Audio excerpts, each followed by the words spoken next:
podcast. It went live. What? It's Live. live. You.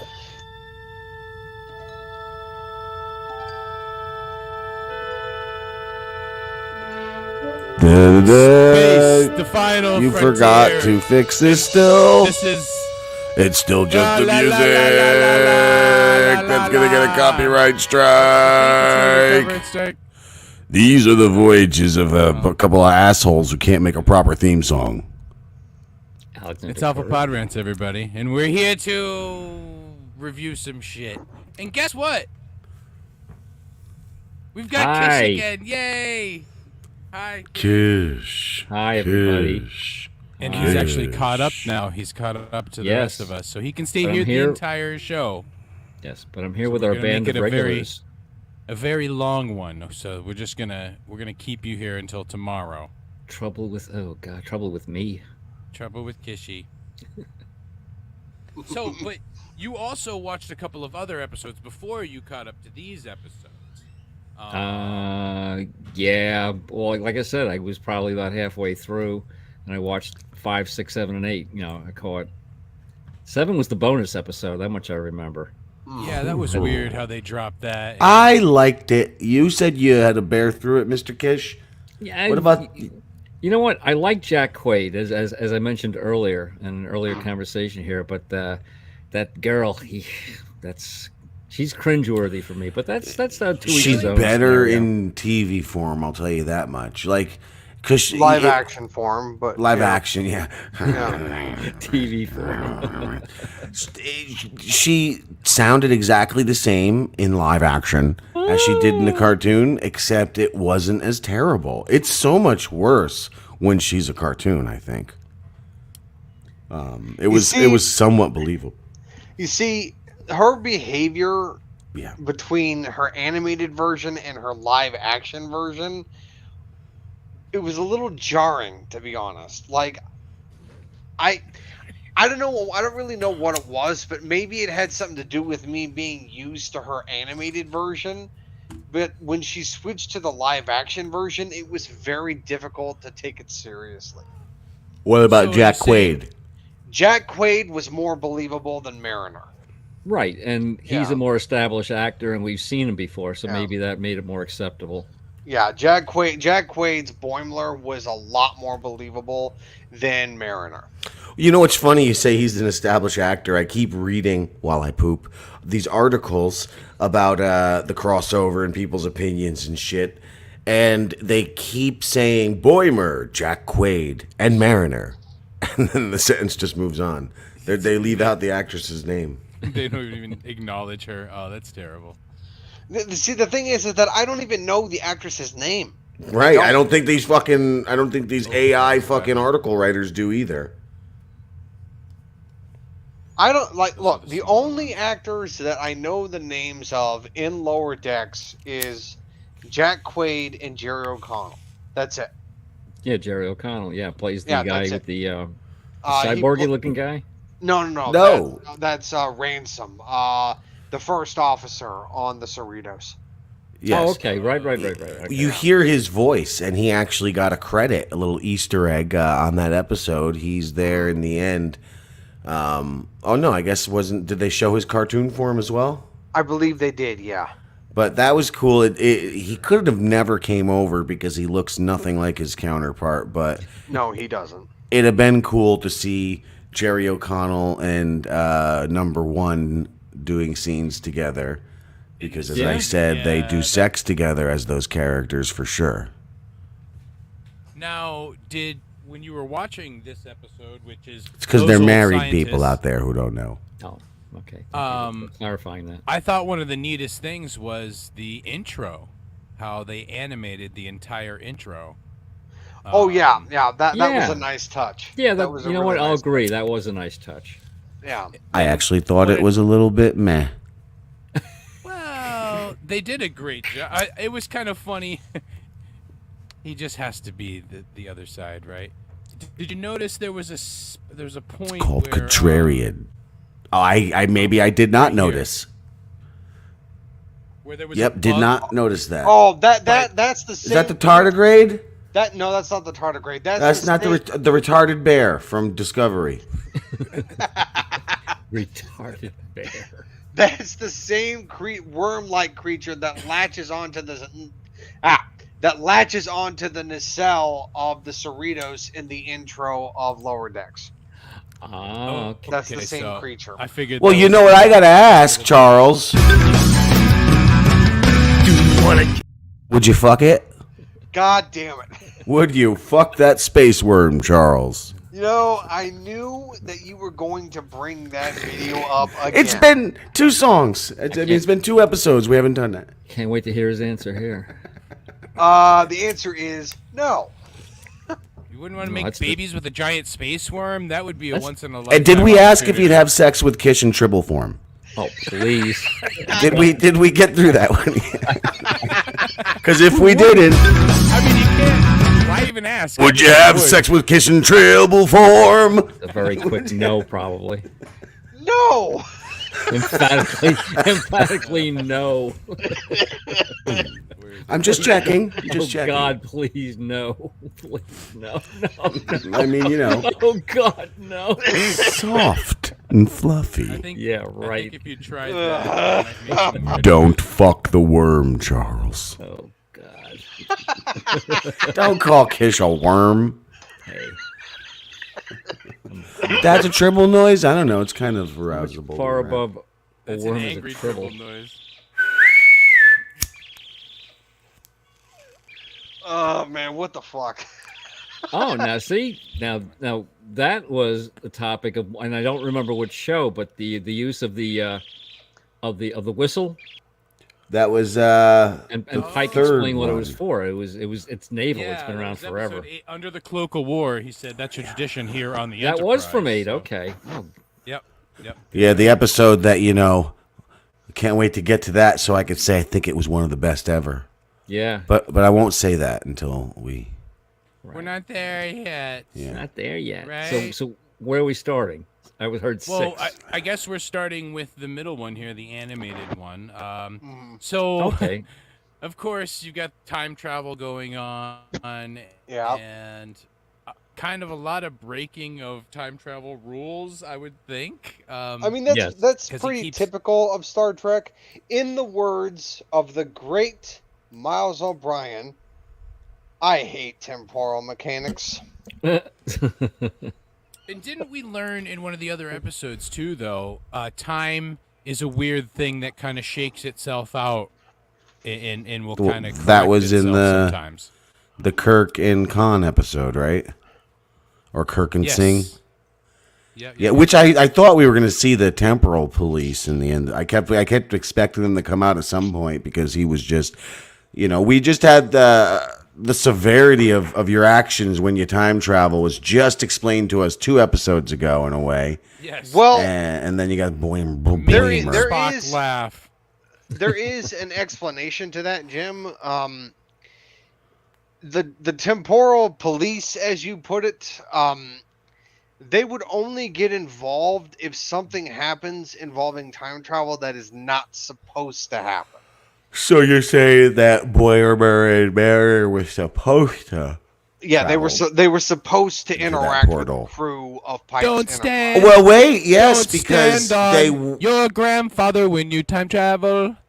they must have been supposed to, although we have a bit Temporal of a police. grandfather-esque paradox here, because the whole thing about them going through the portal and the grandmother of the, what is it, an Orion or something that they had on Yeah, there? the Orion's grandmother was a scientist on. And then- great grandmother, not Right, grandmother. they Oh, make that's that whole right. deal at the end where it's like, They you spare know, the Orions. Right. yeah, and we say You it was a guys- discovery by Orion scientists, and they're like, Yeah, I yeah. like the sound. Literally, he goes, I like the sound of that. That's the thing that I've always wanted. Yeah. So yeah, I guess that had to happen, right? But That's a better picture. isn't that because that's an Ouroboros? No, that's like a time Ouroboros where if the time travelers from the future did not come back, then the Orions would not be in the position with the Federation that we know them Okay. in. Yeah, Right. so when in the beginning, when they're in cartoon form, when they're in lower decks, and she's talking about the Orions discovering it for the first time, yeah, this temporal thing has to happen for everything to be the way it is. So it's already written into space time, the echo of space time. I wonder if the Orions were in Star Trek the animated series, because I wouldn't be surprised if there was some little Easter egg somehow involving that. Well, they were. Turns Yeah, you out know what? Pirates of Orion was The little season clip 2. of them at the end animated was kind of clever. I really didn't care for it. It was all right. Well, it's because they were drinking the Orion drink there. They made Orion Hurricanes with real Orion Deloc. So maybe that's why in the future everyone's drinking Deloc in the part of the future where Lower Decks is taking place. So that's why they feel like they're two-dimensional all the time. Oh, so Deloc makes them trip or something? I guess. Because at the very end, Umbenga's like, what the hell is in this stuff? See, he went, oh, bother, what's in this stuff? Yeah, you, Mega the Still Boo. on the you Winnie said the he Pooh has thing, a Winnie huh? the Pooh voice. Oh, I sure am. I heard him just when he walked up. He goes, It's so Oh, Pooh-like. bother. Yeah. Oh, bother. Oh, bother. And at first, I kind of thought that this was more of a Lower Decks episode because really the intro, well, yeah, the beginning was Lower Decks. It didn't start as a Strange New Worlds, although the lead-in, they said, previously on Strange New Worlds, they showed that, and then boom, right into cartoon form. So, And if you look at the demeanor of that episode, it was kind of cartoony in nature too. They kind of handled it more like that than well, they're definitely Yeah, all the lines- actresses were acting very cartoony. They were. exactly. I think they were playing into it. And There that's was fine. a moment too where, so remember how we've talked about the jokes on that show are so based in lore that if you don't know the lore, you don't get the jokes. Where he says like, "Numero una," that's the joke because she's una, but she's number one. So saying "numero una," Oh, yeah, no one will get makes that the joke. But I'm Gotta, just saying, really know Star Trek to get that one. NCC 1701-nothing. What would be after the dash? Those are the types of jokes that are below deck jokes, I You're believe. not making a good Right. defense for their jokes. I'm just saying, well, that's why you were saying, oh, I don't get the jokes. The jokes aren't there, but they're so in depth. And at one point, Una does say, the things they say are very specific. And that's kind of I think that's a play on that, where everything they say in that show is so lore based that if you know the lore, you'll get all the jokes. But if you don't, Let me certain be things clear. will just I never get by said you. I don't get the jokes. They're too specific, or there's no jokes. I said it doesn't have. I said they follow a cartoon beat without doing cartoon jokes, and that they are Star Trek specific jokes. Right. No, Yeah. I see. I get you. I said they're very nerdy. I literally said everything that you just said. Stupid Lucas trying to Right. paint me as some kind of fucking unknowledgeable rube. But they played into that. I won as that well. Anthony Zenhauser hosted trivia, okay? You did, you I'm the trivia champion. I think Kish would win actually now. I was robbed. Yeah, well, no, you were robbed as Prince of the SS. Oh no, you Oh, won not that Prince of the again. SS and the Starfleet Simulator, but it turns out it should have been anyway. Yeah, God, I'm not gonna say it. I'm just not gonna say it. Nope. Moving on. Another Now, see- things robots took from us. Episode 7 brings to question and brings to mind other series that had crossover episodes. Typically, it would always be the series before would cross over a character into the new series. And if you think about it, I think they did it on every series. They did it twice in the Next Generation. They brought over DeForest Kelly for the first episode of Next Generation, and they brought over Scotty later on. Well, Scotty other was from- times. Yeah. Right. If you Right. count the Deep Space Nine crossovers, there's those as well. Didn't Well, yeah, certain Deep Space Nine, though, like I said, actually, yeah, also had the Doctor from Voyager, had Zimmerman. No, I mean Deep Space Nine people went on to TNG, didn't they, when they were running Yeah, concurrently? yeah. Picard talks to Cisco Bashir. in the very first episode. They have a disagreement too. Yeah, but didn't Bashir from DS9 go over to TNG for like an episode? I think he did.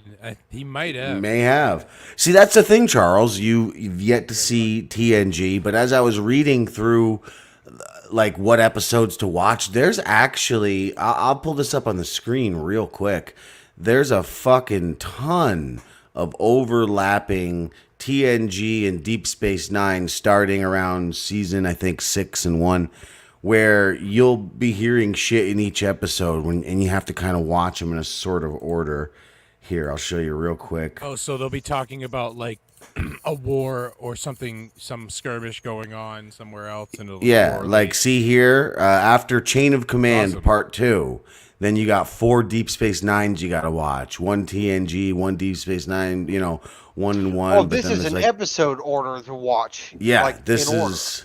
Interesting. So, like, there's actually quite an order, and there's It's like Enterprise 3 stuck and up in 2, there. and then 1 and 1, and then 2 and 2. Yeah. And what's said is they'll talk Oh, about shit, events Voyager in these comes in. episodes. Yeah, and then Voyager. Once TNG ends, Voyager takes the place where the 2 episodes, you got to watch them both because they're Generations concurring. right there.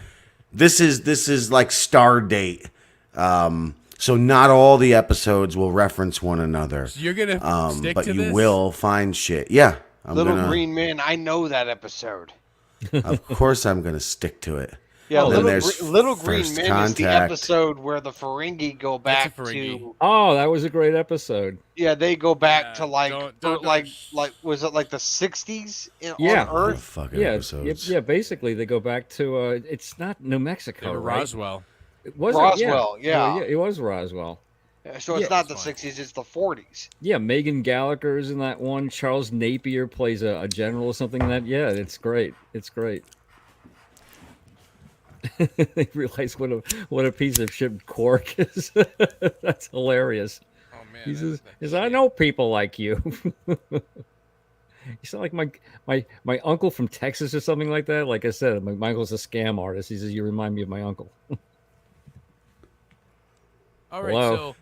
I was Hello? going to say, this is Deep Space Nine, right? So yes. Yeah, Deep Space Yeah, Nine. Are you Space home, Nine. Deep Space Niners? Remind me Hello? of Yeah. my uncle. Yeah. I only Yeah, thought that they was- gave me the cold shoulder on Men Are Talking. Look, Oh yeah. why don't you keep telling us more about that? Men are talking. Oh no. That never gets old. Yeah, we lost Kish. Fuck you. It never gets old. So, what else happened in the? Oh no, we really lost Luke. See, that part wasn't a bit. You can't I have to blame be me for on that the one. right. I'm sorry, Charles. You're gonna have to take Luke's spot. Look All at right. Charles up in the penthouse. Yeah, today. he's our Wow. captain now. All right, yeah. Captain. You don't want me to lead this ship. I'll fucking start pulling out the sex Okay. jokes. You know, All right. we're fucking So tribbles. clearly, so clearly, Luke has. Weirdly. Yeah. Queerly. So clearly, Whoa, Luke I has. can't get used to this combo. Okay, all right. So Luke is back. Okay. So, I The am no pressure's longer- off.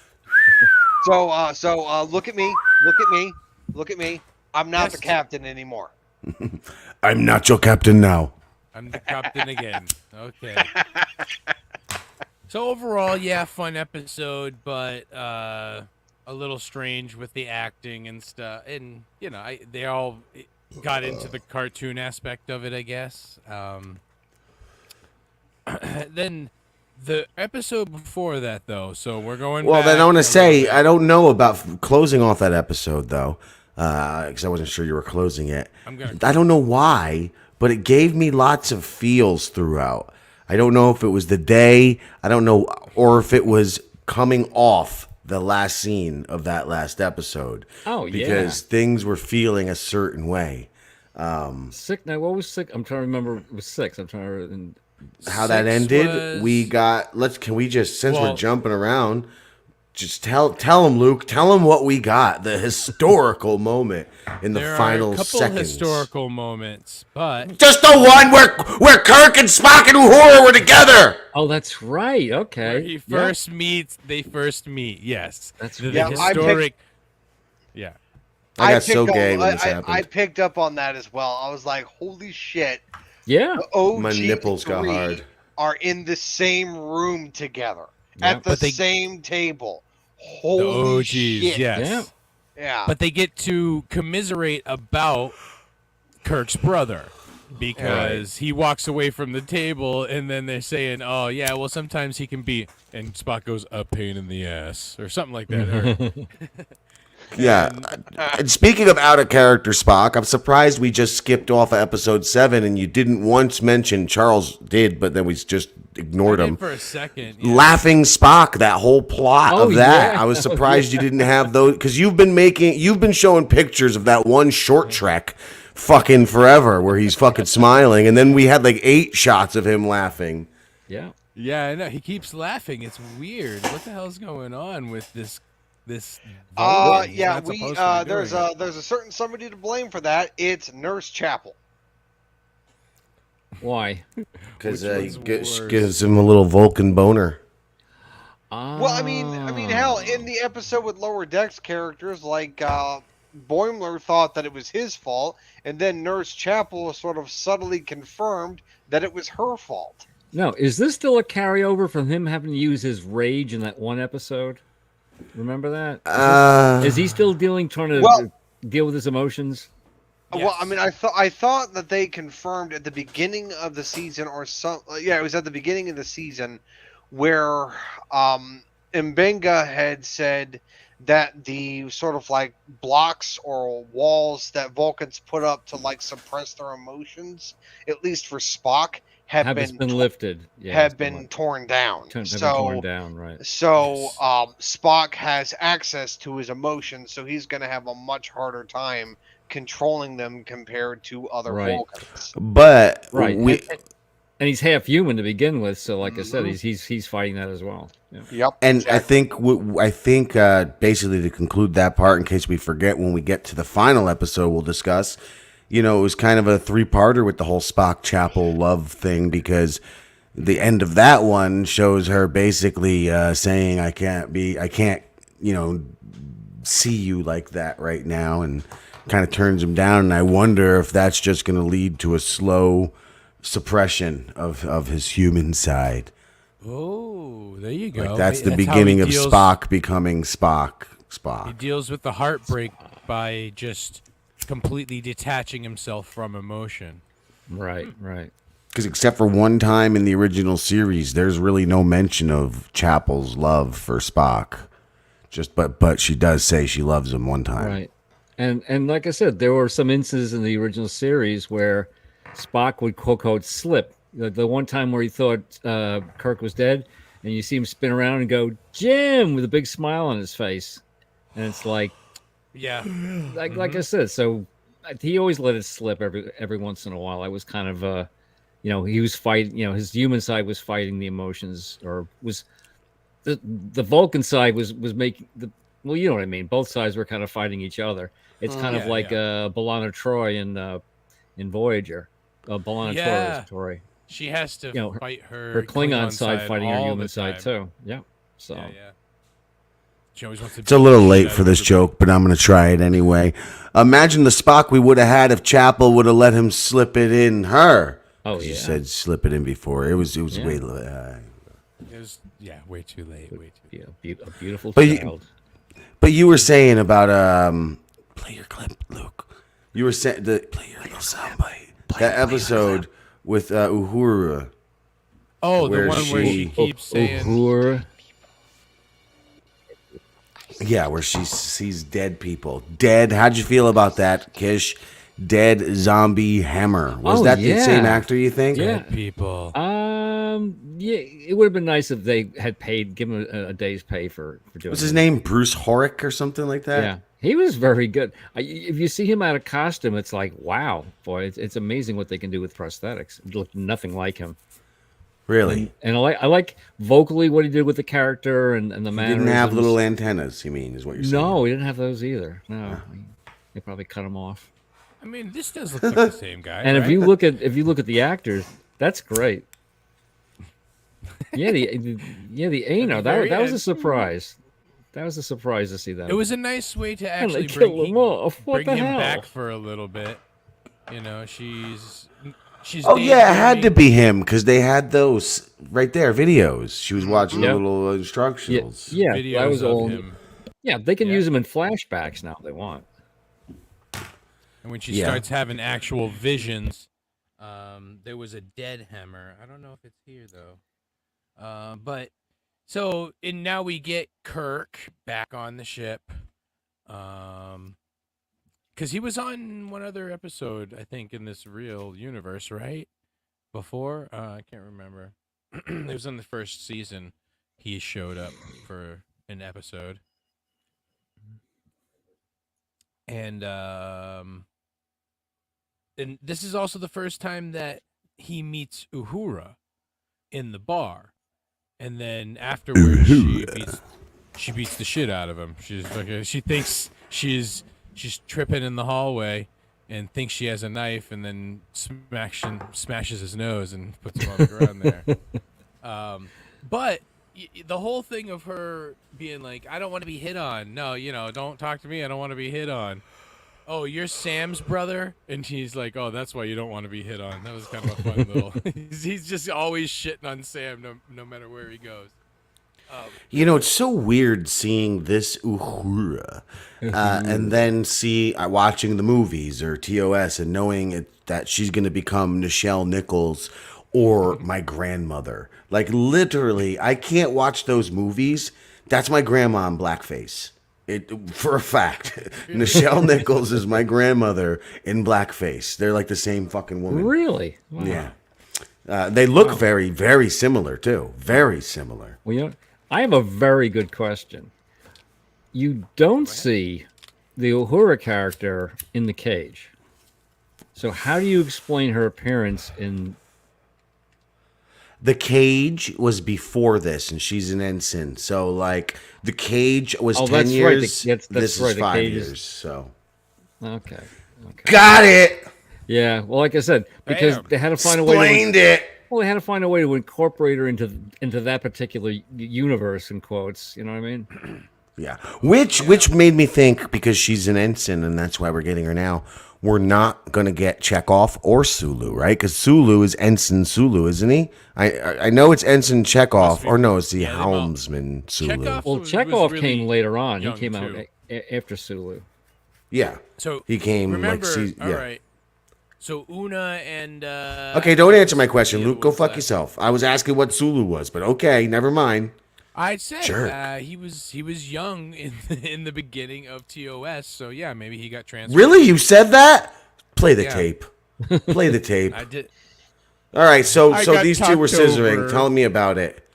They were having some nice tension in this episode. They were fighting. A lot of tension. They're trying to fix the refinery, which we find out was the main problem going on with Uhura and the other guy there that was going crazy too. What was his name? Ramon! Ramon fell out of a window and froze to death and exploded. Oh, yeah, that was great. He got singed and then frozen. Yeah. I like. Can you say that again really loud, Luke? Can you do the Ramon fell out of the window and got frozen? Do you do that one more time? Poor guy. Ramon was tripping and hallucinating, and then he jumped out a window into space, and he died. You don't know that. That's an O&A thing. So I'm That's an O&A thing. Ramon! It was funny that his name was Ramon, though. I thought that was hilarious for me. That was Jim Norton on the cell phone pretending he was a caller and goofing at someone. In the end, he would go, Ramon! But yeah, he was so crazy that he was trying to blow up the refinery, I believe, right? Or do something to try to stop the refinery. Exactly. And he did. He blew some shit up. Coaching them mentally somehow to not hold them out. Like I said, they were part of it, and they didn't know. Well, that was an interesting concept where They were part of There's the a- lithium. or Somehow. it wasn't it wasn't dilithium. It was a different thing. It was a different kind of fuel that they were going to start Deuterium. using. Deuterium. Was it deuterium? But Yeah. having a species living inside of the gas. I kept seeing the kid from Good Burger with the dreads whenever they would say deuterium. Deuterium. Deuterium. Is that what he used to say? I don't remember that. Well, you know the whole song. I'm a dude. She's a dude. He's a dude. We're all dudes. Yeah, I'm a dude. You never heard that? Jeez. No, I never. don't remember that. Oh, it's a great. I've it's a great heard that. You got to watch Good Burger. Good Burger 2's coming. Good Burger is an unfucking sung gem of a film. Okay, It is okay, Abe all right. Bagoda, your mother. Just that Okay. one line right there is worth the whole thing. Side discussion, real quick. I have to ask more details on this. Is Keenan and Kel Yes. going to be in this? Oh yes, they're both back. It's a real deal sequel. Oh, yes. It's like filmed. I don't even think the writer's strike's gonna mess with it because they were deep into it. Let's see. Does Still editing it. Oh my god. Oh yeah, we also had a scene here in this episode where the tension was building for these two. You remember he kept saying Says "It's your November turn." 2023 on Paramount Plus. Oh, so it's going to be a streaming movie. Okay. Yes. Oh, cool. I can't wait. I'm telling you guys, anyone out there, if you haven't seen Good Burger, watch it. Hilarious film. I need to Okay. see it again just so I can, watch the sequel. Yeah, me too. Just because. But yeah. Okay, Luke. So Yeah. Jeez, I'll talk more about Good Burger if you want. Lil Ray Howery joined the class. where Crap ass. Spock and Nurse Chapel, there, like you said, at the end, she kind of tells him that she can't be around him. She wanted to be alone, and he kind of took that a certain way, like, "Oh, you want to be alone without me? Okay." Ooh. And he walks away dejected. That was great. He's really pouty, man. He's Yeah, such a he was bitch. very. Well, his dejected walk away was like, okay. And he walked away. Yeah. But you still did feel it. Yeah. For a Vulcan, you could feel something from him. Yes, you could feel something. But yeah, I mean the fact that it's Spock meets Uhura. And when she was saying, then I don't want to be hit on. I had just started watching the newer Star Trek movie. You know, in the Kelvin Kelvin timeline there. And when he first meets Uhura in the bar, she's like, "Don't hit on me. Get away from me." So I wonder if it was a little bit of a nod to that, where Clearly it was. There's no chance that's a coincidence. there's no chance. Yeah, it's kind of. Oh, I wonder if it's a little nod there, Mr. fucking coy clever. Oh, he's aren't I so clever? Coy clever. Yeah. Coy boy. A great name for a Coy. spy. Coy There we clever. go, Luke the coy boy. No, I guess it's better than mediocre Luke, right? Yeah. Coy boy Luke. Coy. Oh yeah, and this was her having to deal with all the dead people that she thinks about. Like, that's the shuttlecraft that her parents and her brother died in. All that.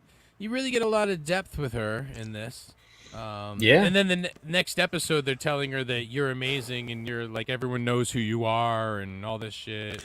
That gave me some feelings. That's part of what gave me the feels. Because just the idea of like, yep, these people really are going to go on. And then it also made me think Ortega. They didn't say that to Ortega, which still fucking goes with my They theory said that you're a war hero. Oh, you think He said you he think turned Ortega dies gets? You think she gets in killed the off? Gorn War. You're right. But think about it. She doesn't. You don't hear about her. No, she's dying. I'm telling. I called that. I said when they started Strange New Worlds that these characters that they're showing in these spotlights, and Hemmer was one of the main ones. I didn't expect Hemmer though. I really didn't because he's an ainer and whatever. I just didn't expect them to kill him off. I thought it was going to be Ortega season But they 1 right did. away. I was like, look at that haircut. No way they're giving her season 2. This- they have That to kill off fucking the weird haircut. haircut. In the So future, her- how Can- are we wait. getting haircuts like that. So her haircut is what made you think that she was gonna die? No, just simply that she was wearing a red shirt. Honestly, You said But you said that was a naval cut, right? it is. It's like kind of like a marine cut, really. You know the fun, little fun, not so fun fact about the actress who plays her. I don't know if we've ever discussed this, but she had a husband, boyfriend, or some shit like that who died rock climbing or something. I don't know what happened, but he died, and he was a massive Star Trek fan. So this is like very special for her to get to It's kind of be cool. in the franchise. Yeah, it's kind of cool. Sure. Wow. Why not? I didn't realize that. I didn't know that. Yeah. That's pretty crazy. Well, she was gay with that haircut, right? Didn't realize she had a fucking male partner. Yeah, and so she's doing this to sort of honor her husband. Yes, very sweet. Very, I think that's very touching. So it's actually going to be a little sad when she gets red shirted. This isn't. Okay. Well, you heard it here, folks. Yeah. We'll see if Mr. Grindel's prediction here comes to fruition. Well, this isn't as heart wrenching as that, but I know that Christina Chong, Khan,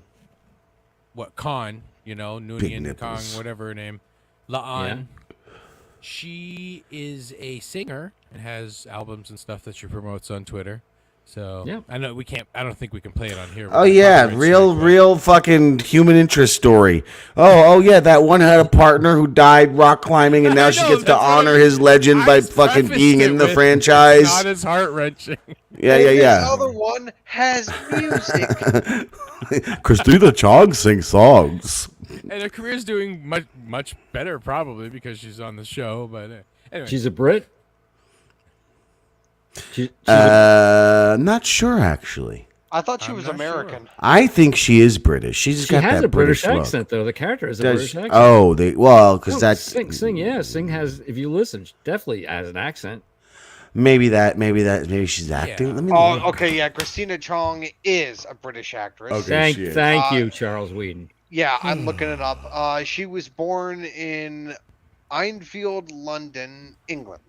There you go. Yeah, according to her Wikipedia page. I don't. Yeah, she is Boys, a British I miss a lot of shit, but I don't miss that. Yeah. She was born to a Chinese father and an English mother. Yep. Yeah, she looked 50-50. Yeah. Yep, so she's half Asian. Right, she's half Asian. Yep. Luke, I've already held back one small penis joke, all right? You wanna I guess her mom likes small penises. Dun-dun-dun. okay. Oh, you don't have to tell a joke. I don't, but if I'm the security officer on this ship. I'm the wharf of this ship. I got to keep us safe. Yeah. Keep the laugh ratio safe. You're testing the waters? Oh, that's good. Doesn't hurt. You find out eventually, also with the other two, with Una and the engineer lady, that she gave her a C in school. So that's why that's she right. was, She taught her. Yeah. But it was also because the Anar is dead because he's gone and everyone misses him, and she took his job. So every time you see that lady, you're gonna think of him. So anyway, that was about it. Goodbye, Hammer. I think we covered everything on that episode pretty much. Lost in Translation, which isn't Well, that I mean, we famous didn't movie? cover how Kirk-centric was, and this was also how Kirk-centric it was. And this episode was our first introduction to Prime Kirk. Those other ones were alternate timeline Kirks. This was when she called him at the end of that one episode. La'an called him at the end. But that was on a phone. This is the first time we saw the Prime Kirk interacting with these characters. There's a human behind. Okay. That human just said, "Nope." All right. Hold on, boys. I will be right back. Well, tell us more. I'll wait till he comes back and we'll return him. Well, and there's that little rivalry between the brothers there, where Kirk. Oh yeah, and let's not forget the moment when Spock lost his shit and George Kurt went. Oh yeah, did you get that picture? Because that was on the internet. Did we talk about that? I remember. Yeah. Look, I cannot I cannot not take an opportunity to do this. Yeah, Luke? What a letdown. Because I'm surprised I'm looking for. Oh, you wouldn't have thrown. There we go. That was excellent. You know. I fucking love that. They did another one with Kirk and a pose he does, which is the same exact pose they have of the Shatner's Kirk. So they're doing little things like that, which gives me faith in the franchise. What doesn't give me faith is seeing some behind the scenes footage. Like when you watch this show, you almost picture the crew behind the camera wearing uniforms and shit, or like being full of aliens or something, and they're just trendy hipster jerk-offs behind the camera. Don't ever look behind the camera of Star Trek. That's all I'm gonna say. Well, I mean, it's basically the saying, never meet your heroes. Yeah, they dress like they're not nerds behind the scenes. You know what I mean? They're very pretty people wearing very pretty clothes filming this show. This show is just a paycheck to them. Yeah.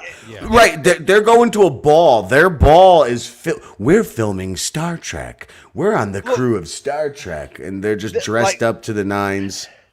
These look, I wouldn't be surprised if maybe one, maybe two of the cast members of the show might have a little bit of geek in them, and that's it. But most of them, the little bit of geek in him was the guy they picked up at the bar the night before doing some research on geeks. But no, most of them don't give a shit about this culture.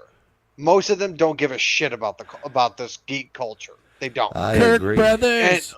And every single time that these actors go on their interview behind the scenes and they say like, "Oh, I love Star Trek ever since I was a kid," or they talk about any other type of property, like whether it be, let's just for the sake of argument, I'm going to say it. I know, Jim, that you won't like it, but it's just like whenever they talk about Star Wars or Lord of the Rings or anything else within the need or geek, within the nerd or geek culture. I mean, when they say like they're big fans of it, yeah, and then for the most part, they don't give a shit about it. They really don't. I'm certain of it. They don't care. They just say that to build up hype. No, you're completely right. It's the same thing like with Bryan Cranston. Everything he does, he's got to give. Well, the script, it called to me. No, bitch, you wanted to get fucking paid because your tequila company's not doing great. Yeah. But Paul Wesley, Kirk, I respect his reasoning when they ask him in the interviews, why did you take on this iconic role? And he was like, well, I was on Vampire Diaries for like fucking 7 years as this one character. That's all anybody knows me as. And he's like, so I figure I'll just be if I be the most iconic character out there, then, you know, that's the only way to erase the other character I was. And then people can see me differently. Dude, that was actually what a good idea. The explanation he gave. Yeah.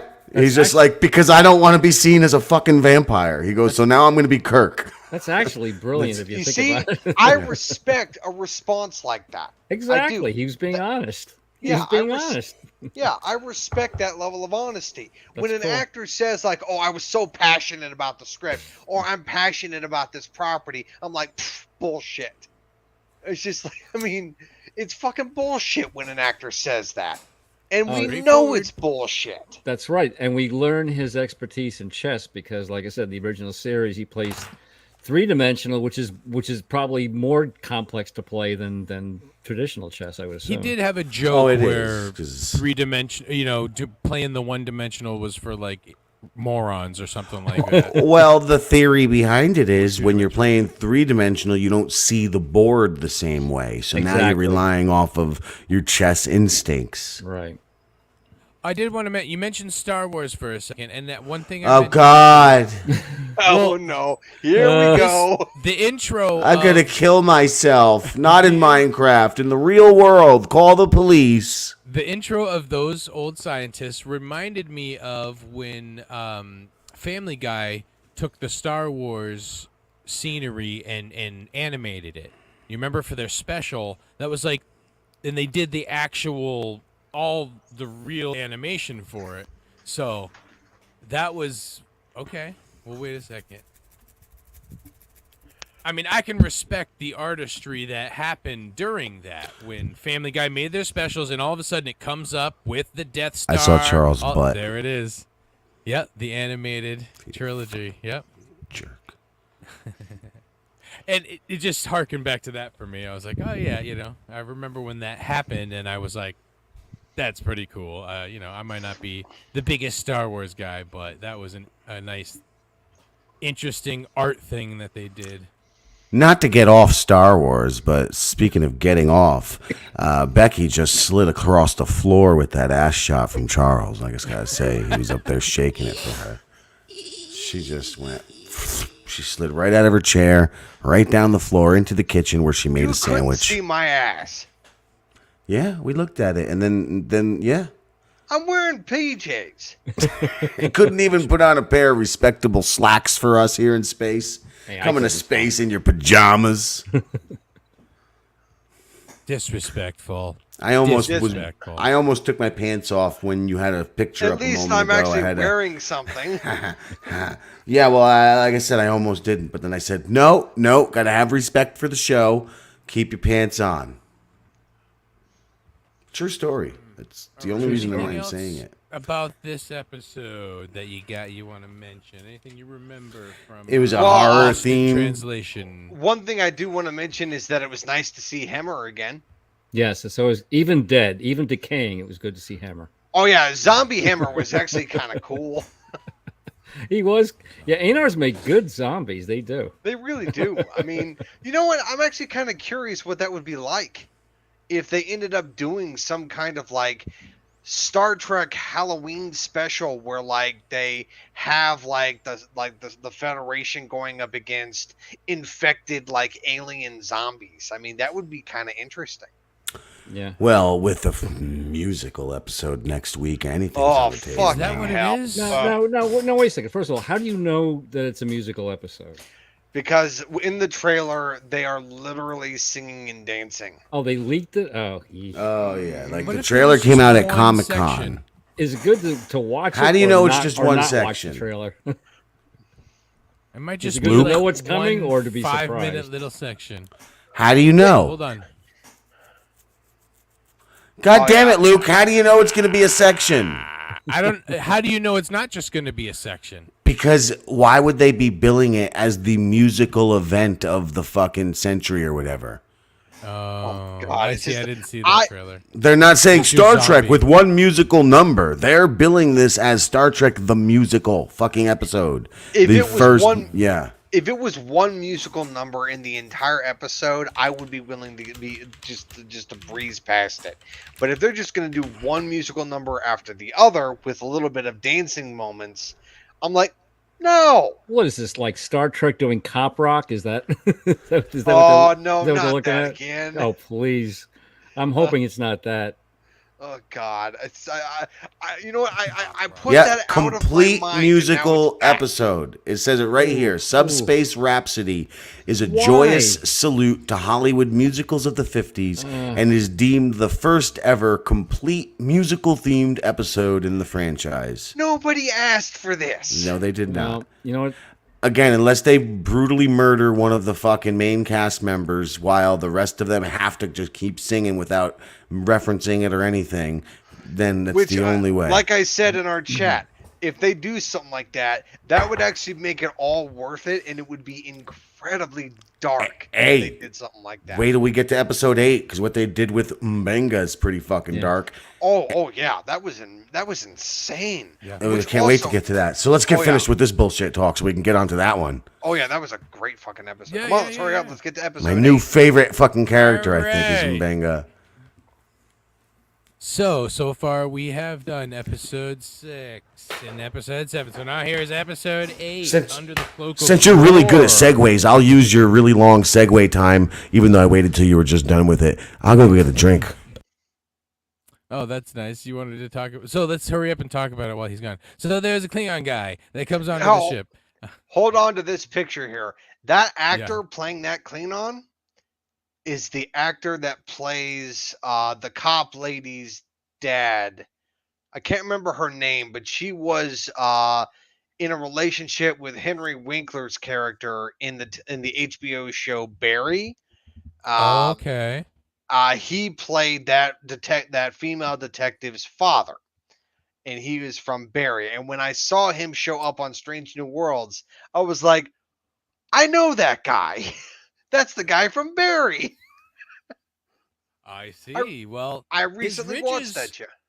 I was noticing his ridges they almost look a little halfway between the Discovery Klingons and newer and Klingons that we usually know. Right. And That leads me to believe that maybe the Klingons from Discovery and the Klingons now are going through a transition to what they used to be to what they are now. It's like a transformation, I guess. Yeah.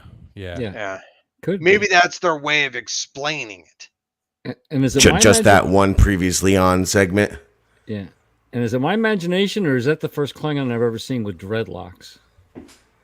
Well, I mean, that's true. I mean, we've never seen there had to be. Klingons with Don't think- dreadlocks. Is that so? Well, this was a hippie Klingon. You know, before we go too far from That what is you true. said He was a hippie. a moment ago about the actor who played the Klingon. Speaking of actors who played Klingons, I watched Star Trek 6 right after watching this episode, actually, just Plumber. coincidentally. And they are so connected in a way, like plot-wise. But I noticed, why is Michael Dorn in the title credits of that Star Trek? Like, he's a major character that he made it to the main credits with all the main cast out of everybody else. Like, and then when you watch the movie, he's not even that much in, like, it's not even that big of a character. So how the fuck did he get up there with all the original series characters in the opening? It's so weird to me. Because Because maybe they it figured came his name out- was a draw of some It sort. came I out don't a No, few no one knew years him. He wasn't into Worf Next yet. Generation. Oh, Wait, he he- wasn't wait. Worf yet. He was Worf already? He was Worf already. Are you Yes. sure? I thought I looked up Yes. the time. He's I'm supposed double to be checking. playing one of Worf's relatives. Is this so? Pretty sure. I'm pretty Star sure. he's Trek supposed to be 6 is playing- 91 and TNG was 80 something. So you're right. Yeah, Okay, he's well been then playing there's for the years. reason. They just wanted to get him in there to have the newer people be like, "Oh, well, he's in 87. it." 87. So yeah. They Okay. started filming it 2 years before. He was already Wow. Worf. Right. All right. Neat.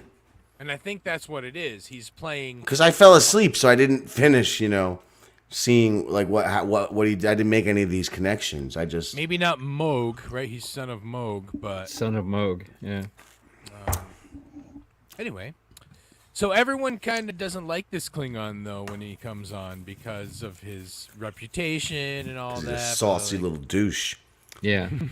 That's Oh, we Another also get returnee these- to the franchise. Mr. Kish should probably talk about this guy. these yeah. flashbacks. Clint Howard, who was in one of the early original series episodes where he plays an alien, and he tests the Enterprise at that time to see if their intentions were good by giving them a series of tests to see if they're going to take Almost it. like Q. Yeah, exactly. Like a baby Q. Right. And he even had kind of a model set up, kind of a ghoulish looking green monster to lead them to believe that this is what he looked like. But that's young Clint Howard as the young alien, and offers them Tranya to drink, which I think was a green fluid or blue. Would you something like that. some Tranya, Kirk? I mean, that's pretty cool. It's not a character, but it's No, I it's an remember actor. now. It's pink grapefruit juice. I think he said in an interview later that they use pink grapefruit juice for Tranya. But that Well, I was- hope yeah. they were. I mean, I know Hollywood's weird, but I hope they weren't getting that kid drunk.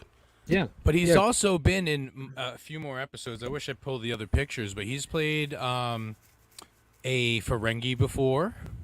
Yep. He looks He's like also- a fucking Ferengi He without the does. makeup. Well, He has like the I said, build for it. he's a slight stature, like Armin Shimmerman. So yeah, he can. And And he's always looked like an alien. Wallace Shawn, Just even yeah. as a little kid, even in all the shows he's ever done, he's always looked a little he's in off. Gentle Ben with a bear. Young Clint Howard was in Gentle Ben. My grandmother loved that movie. I never saw it. Oh, Gentle Ben. Yeah, and everyone's a little uncomfortable, especially Yes. Mbenga, who gets talked to in the beginning. Like, he's coming here. We need to make him comfortable. You know, I don't want you to be uncomfortable, so maybe you just shouldn't be around him. And he's Right. like, oh, bother, I'll be okay. Oh, bother. That's no bother. Just don't let him near my honey. Oh, bother, no bother. It's okay. It's okay. What's this next thing? What's this next picture? What are we? Oh yeah. So these are all, and we get another Anar here in these flashbacks. No, that's not an Anar. He's blue.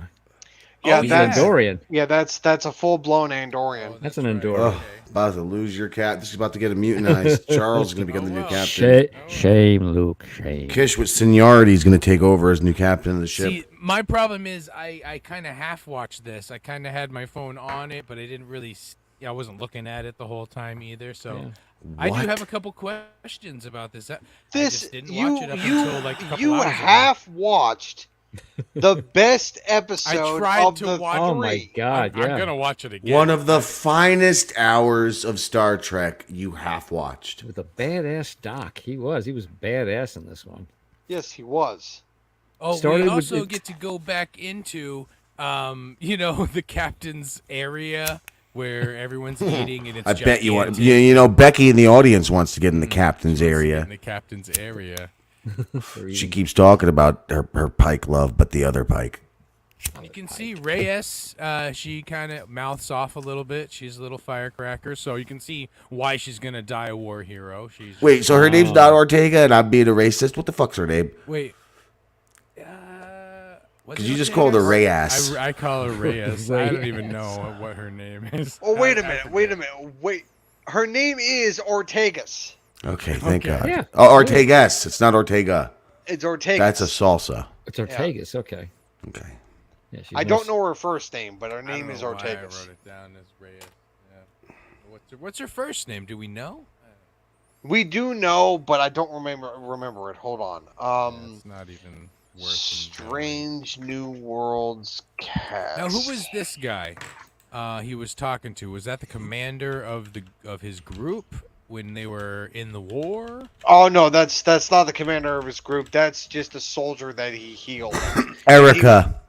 And he was trying to talk him out of going on this quote unquote suicide mission. I asked the woman if that was his son or something or brother because they were kind of playing it up. So I see where you had a question there, Luke. And her name's Erica Ortegas, you racists. Oh yeah, Erica Okay. Ortegas. Yeah. Saying her name was Maria. And 9 fucking times out of racist. 10, it is. My grandmother was Maria. My aunt is a Mary. I mean, I had an Aunt Mary too. Hey, my mother was a Oh. Mary and my sister's a Mary Ann. Well, they're both Mary Ann. My father's a Mary. He used to wear a fanny pack. Hey. The Called Duke something used to be a else. Marion. actually, this is the episode where he walks up to her and says, "Oh, well, I guess you just you want time without me," and turns around. Yeah. Storms off. How would you ever think that would work anyway? She's, kind of a hippie. She's got a vagina. He has a penis. That's how it works. But I'm Yeah, but saying, it's half Vulcan now. personality-wise, they're very different, and he doesn't really want to be more human, or he's trying to be, I guess, with the laughing and stuff. But you're right. Well, as we know, Spock was never destined to be human. No. I mean, he's got a pretty dull and boring life in the future when you watch the movies. He's just always... I think Nimoy really wrote that character into a bit of a corner. Like, he just kind of goes zen in a way. He's just wears robes and fucking trods around doing bureaucratic shit for the rest of history. Oh, you just reminded me saying Zen. That makes me think of Worf, how he became like a Zen master. I thought you were Right, going to right. say it makes you think of Men Are Talking on the Shuley Network, starring Anthony Zenhauser, With Pat Zen. Dixon, and Richard Kish. Tell us a bit about that show real quick, Mr. Kish. And you were saying, so yeah, go ahead Very there, funny. Luke. Zen Worf. What about Worf. Zen Worf? Zen Wharf. Anthony Worfhauser. What about him?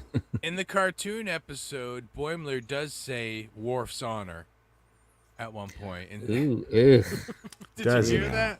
Yeah, he I goes. did not. He says something to somebody, and they're like, You're "Really?" not He goes, endearing that "Worf's series to me honor." anymore.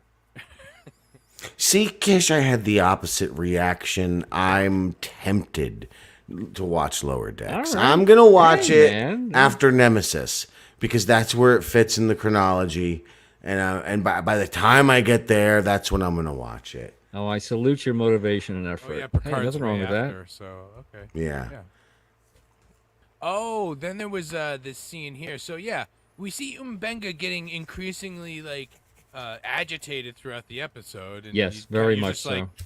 man, he's remembering the war and he's remembering Yeah. his buddy here and all this stuff, and he doesn't like this other guy because he's that butcher of whatever. Butcher of Jakal, Yeah. right? Is that what it's called? Jakal, Jakar. I wrote it. I looked it We up. got this scene where they're sparring Yep. and throwing each other around. A little and foreshadowing here. It was Jagal, Moons of Jagal. Jagal. And M'Benga was holding his own against the Klingon. Yes, He's he an was. older Klingon. Yeah. I don't Definitely- think if this scene didn't happen, I don't think the final scene, when I won't spoil, I don't think that would have been as impactful. Like, this scene really, Sets up that last scene. You're right. because while it's a fight, it's also, it really leans towards resolve and peace. And, Right. you know But what I'm it- saying? But it helps to build the tension nonetheless. That's what yeah. So it builds the tension, but it also misdirects you in a way, Exactly. in a Exactly. big way. Yep. Yep. And right after this scene, we get something very iconic. Okay, do you know what this is? Are you ready for this? I already know what it is. Becky's ready. Oh my God. The Sonic shower. He takes Yeah. he's in a Sonic. We've never seen the Sonic Where's shower. DePaul? I thought DePaul washes everyone in the Sonic shower. No, they were in. And where's they the were baby in a oil? Different chamber. That was a I decontamination know he's glossy. chamber. That's right. They use the gel. Yeah, and I thought he's sweaty. Okay, so that And wasn't that was the Sonic. light. That was like a ultraviolet kind of. So how does this shower work? Because the whole scene, that's all I could think about. He's because he's so sweaty. sweaty from that fight, and I'm like, how's he gonna get all that? I'm staring at his body the entire scene, saying to the woman, "I'm so concerned. How is that sweat getting off? What does this shower do?" And I'm just why- staring at his sweat. And what is it? It's Sonic. here. So what's the definition of Sonic? In I this don't case? know. It's sound. Those little speakers. Look at them. There's Get speakers out, right sweat. there. Sweat be gone. Shout. These pipes Fuck your are mouth. clean. Shout. Sweat. Cabin boy. Well, Elliott. did anybody see what was posted in the chat? No, is it something about don't pan down? Because, No, just take a look. oh my God. Which chat are you talking about? Ba-dum-bump. Becky says, I'd take Pike in that shower. Yay, Or Charles on Yay, OnlyFans. Charles. What if you don't get nude and you just do some Pike cosplay? Or how about we just do a photo shoot of you in a Sonic shower as M'Benga? Oh, Ooh. do a little Charles. makeup job there, I think. Yeah, we'll do a little body paint. Fennel's in. Look, Fennel's waiting for your answer. It's like, come on, you got to do it. Oh, did Are I you tell you? seriously suggesting blackface? Black body. Wow. Black body. It's Okay. different. did It's I- blackface is just a face, and the whole body is different. I think that's allowed, right? No. No, it's not. We'll be right back. Ba-da-bump. Ciao, everybody. Beep. That's what you just hear that noise. Oh yeah, but when he is in this Sonic shower, right? Then he starts having even more like he's getting even more no. pissed off. Oh, you took That it off. curtain means No, the curtain just was closing on us for that terrible moment of. Yeah. So anyway, back to the non-painted, oily Black body. I didn't want to say black body. It sounds racist. I'm just being factual. He said, he starts having this flashback. That dude dies. Oh boy, and you see him grab his knife here. Come here, Phil. Yeah. Did Kish want to not look at the murder, or were you hiding something? Where you're like, I don't want to see that. Well, it's just we don't have to show that too long, but Oh, obviously he got sliced that up is with. that is a cut neck, man. God damn, that jugular's gone. That's gonna be a trouble for YouTube. That's ooh, See, man. that's see. So what's the It's thing that you called were talking about? Is this the practical thing? effects. What thing? Sonic shower. Never mind. Go Sonic on. shower. The sonic shower. We're done with that. The But sonic shower. That was really a good lead up, though. when he gets all these flashbacks, when he's talking to him about you gave the order, and then you find out that he was actually the one who was the butcher, right? The Butcher of Tagal. Well, you didn't set it up. The whole story, this guy here is claiming he's the Butcher of Tagal. Yes. And then it turns out during that fight, I think it was, Mbenga asks him, which one of the warriors, because this guy supposedly killed all his own soldiers in opposition to the shit they were doing. So he was basically taking credit for what Mbenga did. Mbenga, after that guy's throat got slit, went in there. He took that super drug he takes and went in there and just slaughtered a fucking bunch of Klingons. Where they become soups, yeah. It's almost like the boys. Jiminy crickets. I gotta Hold keep on a talking. minute. You keep.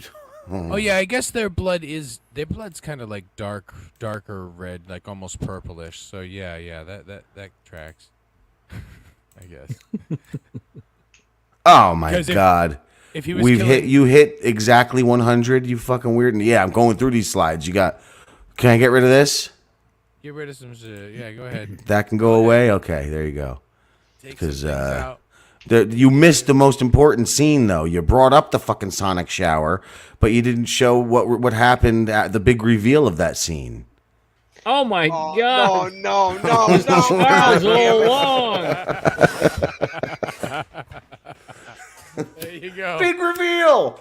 Or the good doctor is going whiteface. I didn't Yeah, see well, no, it's when that's when the sonic shower washed away the paint. And then Charles was like, "Oh bother, I have to apply this." Bother.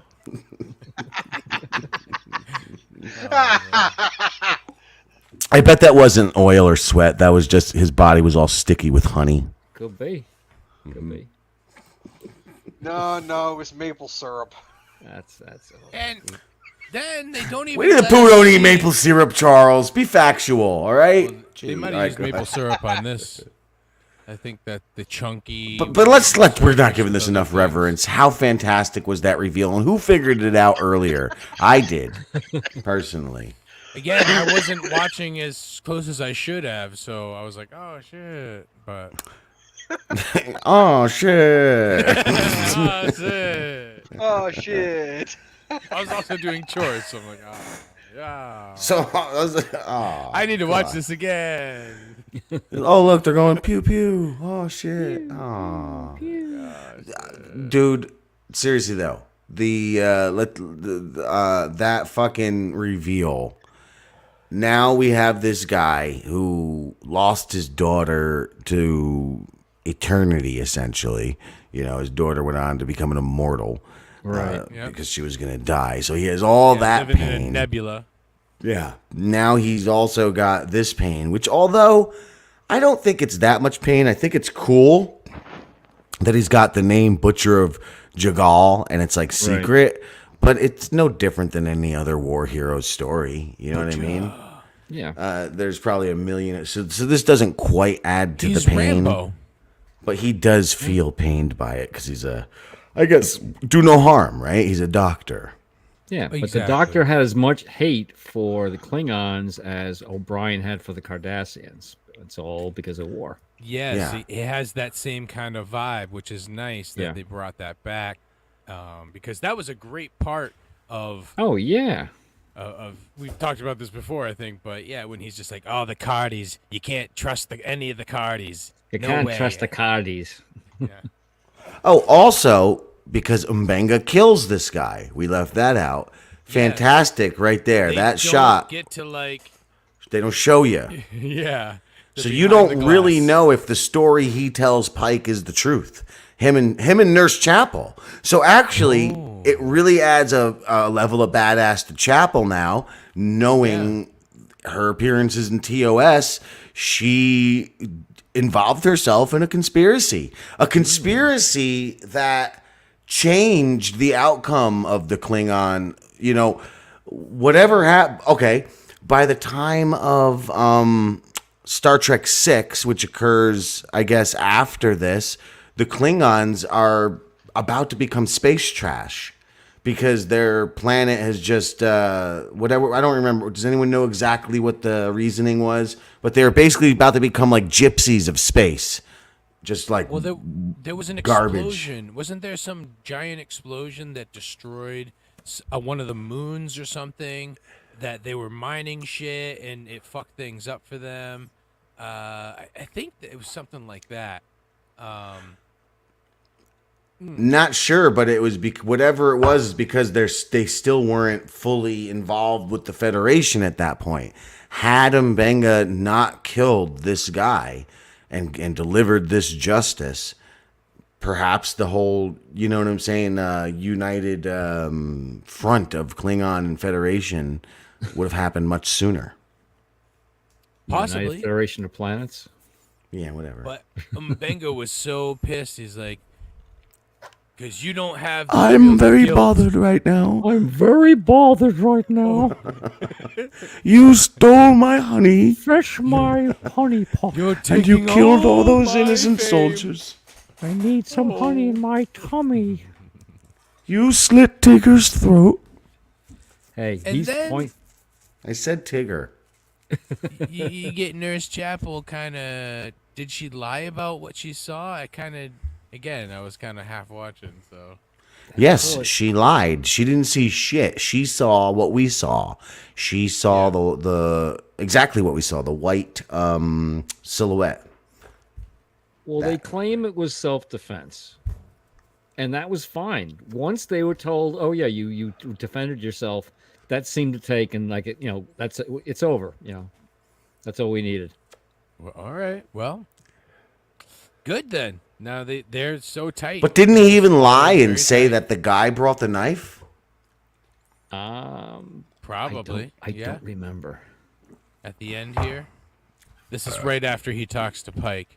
So it almost looked like he was packing his stuff up. But yeah, he doesn't get demoted. He may get demoted, though. Maybe something happens. I don't Maybe know. This, No, he hands it over to Bones. Yeah. He does get demoted. Right now, he's the head of the medical on this ship.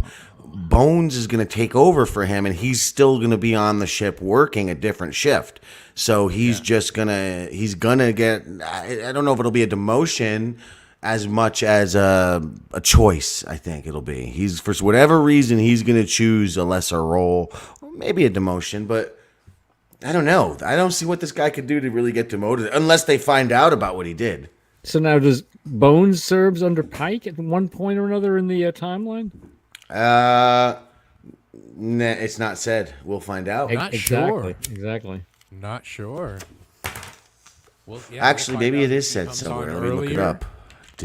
Well, there may be a book McCoy somewhere that has it, but that doesn't always mean it's part of the lore, like an official part. Well, I guess you can stretch canon too if you want. But there are many episodes where it's very political, or it's about a really messed up thing that happened to somebody in the past, and these are some of the best episodes.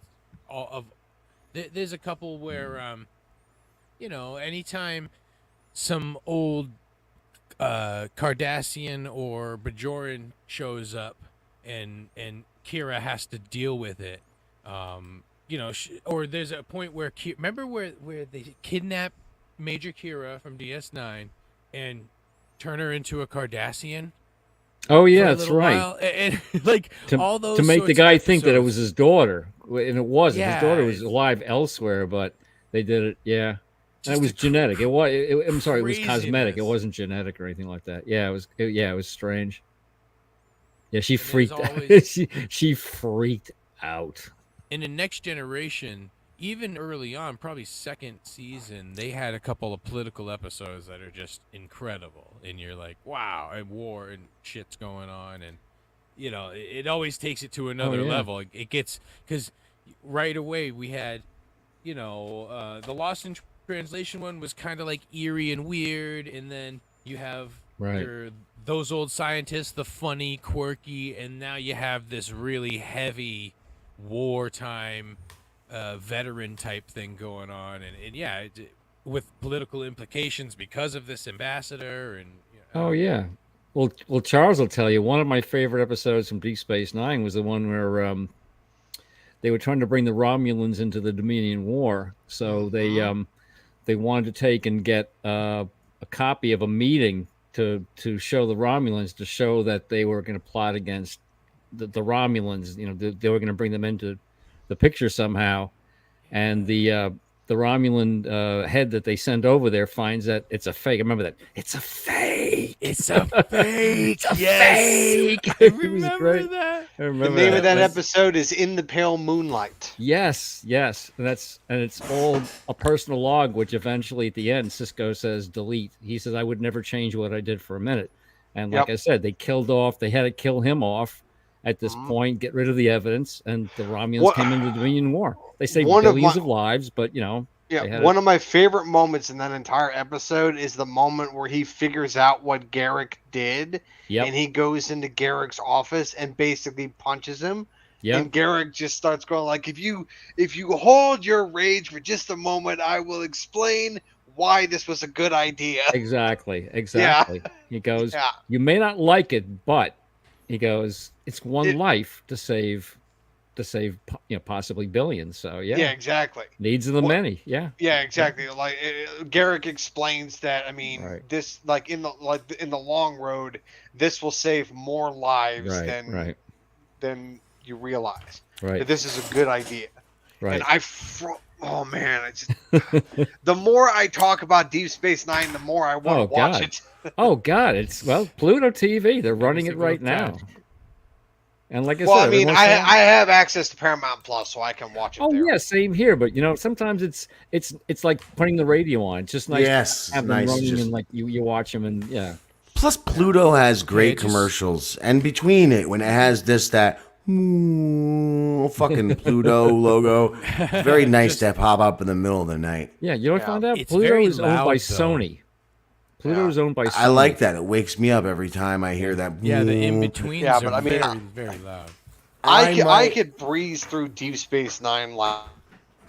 Oh yeah. I could finish that show in a month. You watched Yeah. it 5 times now? 6? No.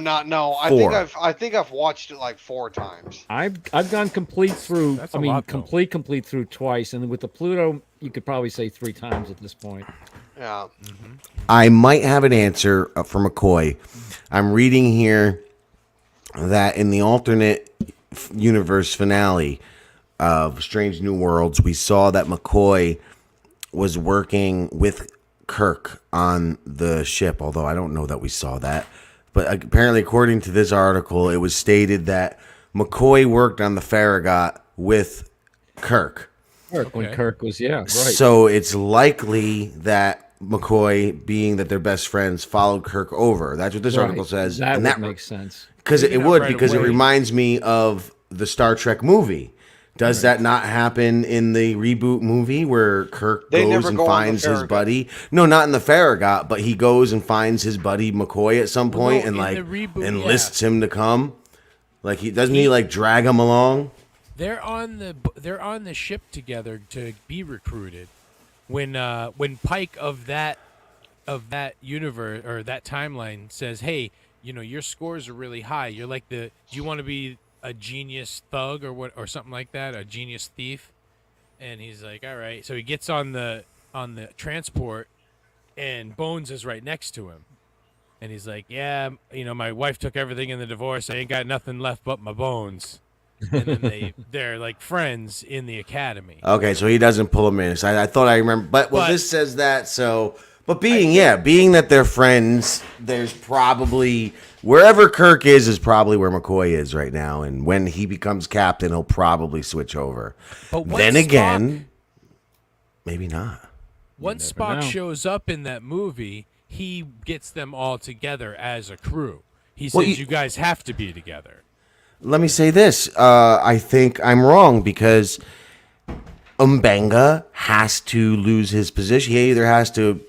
They suggest here he goes to study Vulcan medicine, and then becomes a stand-in for McCoy whenever McCoy is not available. But or he gets demoted. One of those things has to happen, which means it's likely not going to be like he's the main dude until Kirk gets there, and he's like, "All right, guy, fuck off. My buddy Bones is now going to be the fucking big doctor." It's most likely Bones comes in before Kirk, I would guess. Or after, and Benga might be Kirk's doctor for a while. Could be. We shall see. Okay, so I found this picture from this Under the Cloak of War. It's when they're analyzing the dagger. Yes. So it does say fingerprint analysis, and oh yeah, it says that it has his fingerprints. The ambassador Dakran. Oh, that's weird. I used to know a guy named Dak. Dakra. Species Klingon. Yeah, it's real Status fucking weird. deceased. Sample or detect General Graval. Species Klingon. So that's probably where they say that's where it came from. Commander Kiff? Is that an homage to Futurama? It's gotta be. Oh Kiff. yeah. Really? Where did that come from? That's Where do you see hilarious. that with those old eyes of yours, Richard God, Kish? because I'm Jesus very Christ. Commander Hold on a Kiff. second I have to here. make it full screen. That's Hold on a hilarious. second here. Oh yeah, so sample 3 detected. Oh, yep, on there it the right is. side. Son of a Commander bitch. Kiff. If that's I the guess case, I am that's- fucking old. I put on the glasses and I immediately saw it. Yeah. Oh, come- so come this. Oh, this is the blood of everyone that's died on it. He never cleaned it off. Okay. Ah. So the main one is the guy who just got killed, whose fingerprints were on it. On the left side, you can see Dakra. Yeah. So on. Right. Dr. Mbenga has. Oh yeah, the second fingerprint. Active. He's not deceased. He's active. He gets out, he goes for walks, you know. He's a very active guy. Anyway, well, yeah. So yeah, she. Yeah. I mean, the way even with the DNA analysis, it kind of looks like, well, yeah, the guy had the knife, and then Mbenga took it from him and stabbed him with it. So he's in the clear for now until the Klingons now. want to indict him for something, possibly. Maybe he goes to court. He has to leave for a while because he needs to deal with the legal system, Could be. just like That's not impossible. They Kirk could get and Bones. they could get in- Michael Dorn to help him again. maybe. Yeah. Little But Michael Dorn. in that one that you just watched. Oh shit, right? we can get a Michael Dorn cameo in Strange New Worlds, considering Star Trek 6. He can play an Yeah, ancestor again. again. Yeah. True. He could play Pretty Moog. old.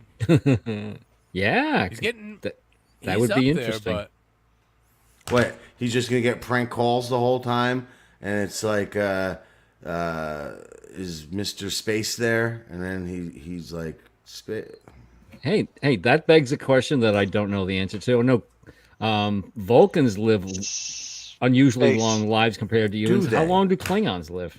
Space. Oh, Vulcans. I thought you were saying Klingons. Yeah, 'Cause I don't Vulcans know. live long lives, but how long do Klingons Yeah. live?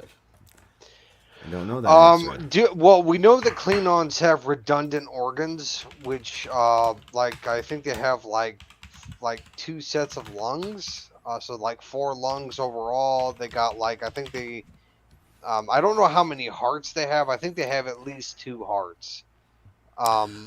100 the to thing- 150 years Okay, so But that humans live over 200 in this time, so they have a shorter lifespan than humans. yeah, supposedly Archer lives to be pretty old.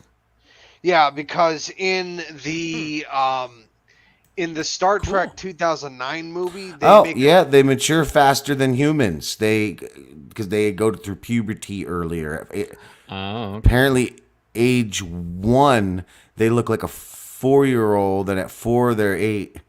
Oh, And that's when they scary. begin Klingon puberty at 8. Klingon puberty.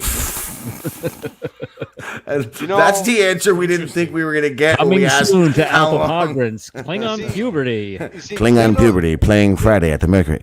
Go You ahead. see, Klingon puberty sounds like a fucking nightmare. Yeah. Yeah, you don't want to deal with an angsty Klingon teenager. No, you don't. Oh boy, didn't think that was going to happen. But yeah, so they won. Also, Cardassians as well, 150 to 200. So they don't live as long as humans in the future. But wait, then Vulcans don't have that long of a lifespan because it says here they only live around 200 years. Okay, so maybe, but they're just stronger and probably in better health in the last 75 years than we are. Wait a minute. If Starfleet's so against augments, then how are humans at all fucking extending their lifespan? Better I would eating. say maybe more. I think it has to do with their diet and how Yeah. they live their lives and They're eating everything. sprouts. I think also replacement organs because, like I said, Picard had an artificial heart.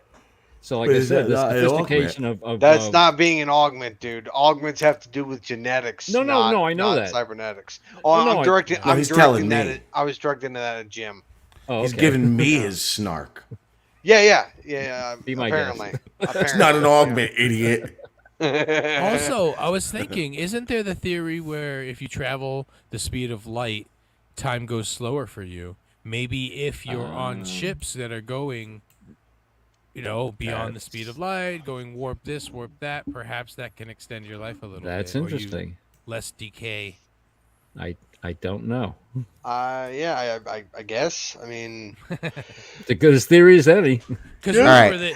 that if two identical twins and one goes on and goes the speed of light and then comes back, the other one will be older, right? That was Right.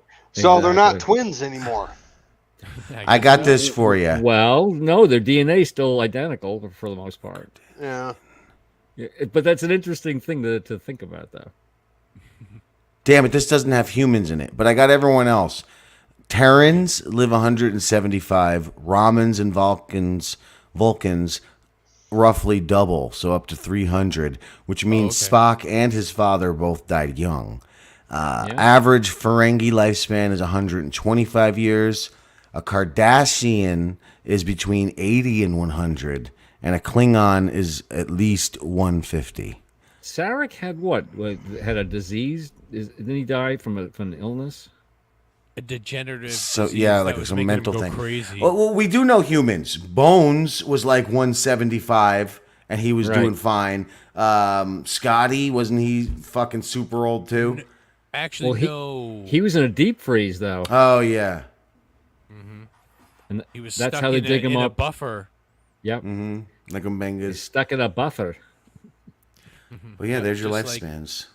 And Mbenga's data. Because they crashed on a Dyson sphere, which was a nice little touch that they added on there because Yeah. that was a theory that had been around for a little while. So, and that's what I mean about sometimes when they get the science mixed in there because having those creatures live inside of that gas was really interesting to me. Because what if there were creatures living inside the oil that we have, and we're just, making Well, it, there are. chopping it up? There's little has to be. creatures crawling all over your skin right now. There's Well, a yeah. whole civilization crawling on your skin right now. Microscopic organisms. so if you And- leave your gas stove on without the burner burning, at this point you inhale the gas. You're going to inhale the aliens. Is that what's going on? Yes, Right before you exactly. die. Yes. Yes. Oh, okay. Yeah. You'll Right before definitely hear them. And before see you them. asphyxiate, you'll hear the aliens. Yeah. Like the archangels. Okay, I'll remember that. It'd be 65, And, man. It could be any day for me. It was kind of funny to see Khan there. What's her name? La'an. Talking to Kirk and being like, "Oh, you're friends with Uhura," and Yeah, she's getting a little jealous and weird. it was kind of jelly. strange. Yeah, she was a little bit. Oh, speaking of, hold on. Speaking of that,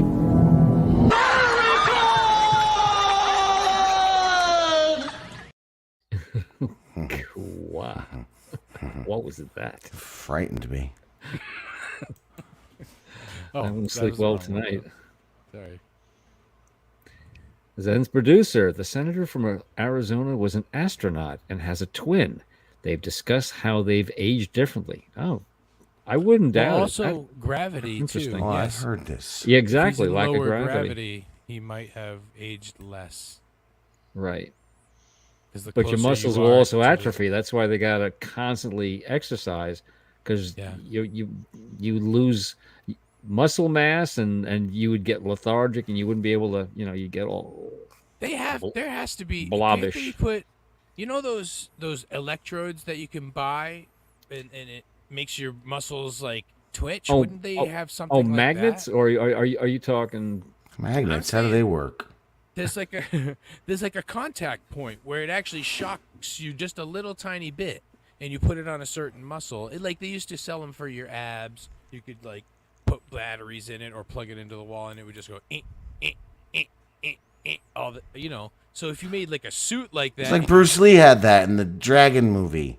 Yeah, In the, the Dragon movie. he was yeah. trying to heal himself with that, or Yeah. because he couldn't Yeah, work out. yeah, the Dragon movie. He Yeah, was trying to keep his muscles tight.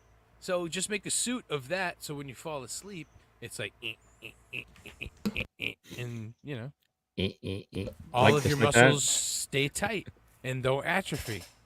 Elon, give me where's his number? yeah, no, I think the reason why they were using it back in Bruce Lee's day and not now is because that shit it wasn't good for you or something. Oh, well. Especially just like while you're sleeping, your muscles need rest time to repair.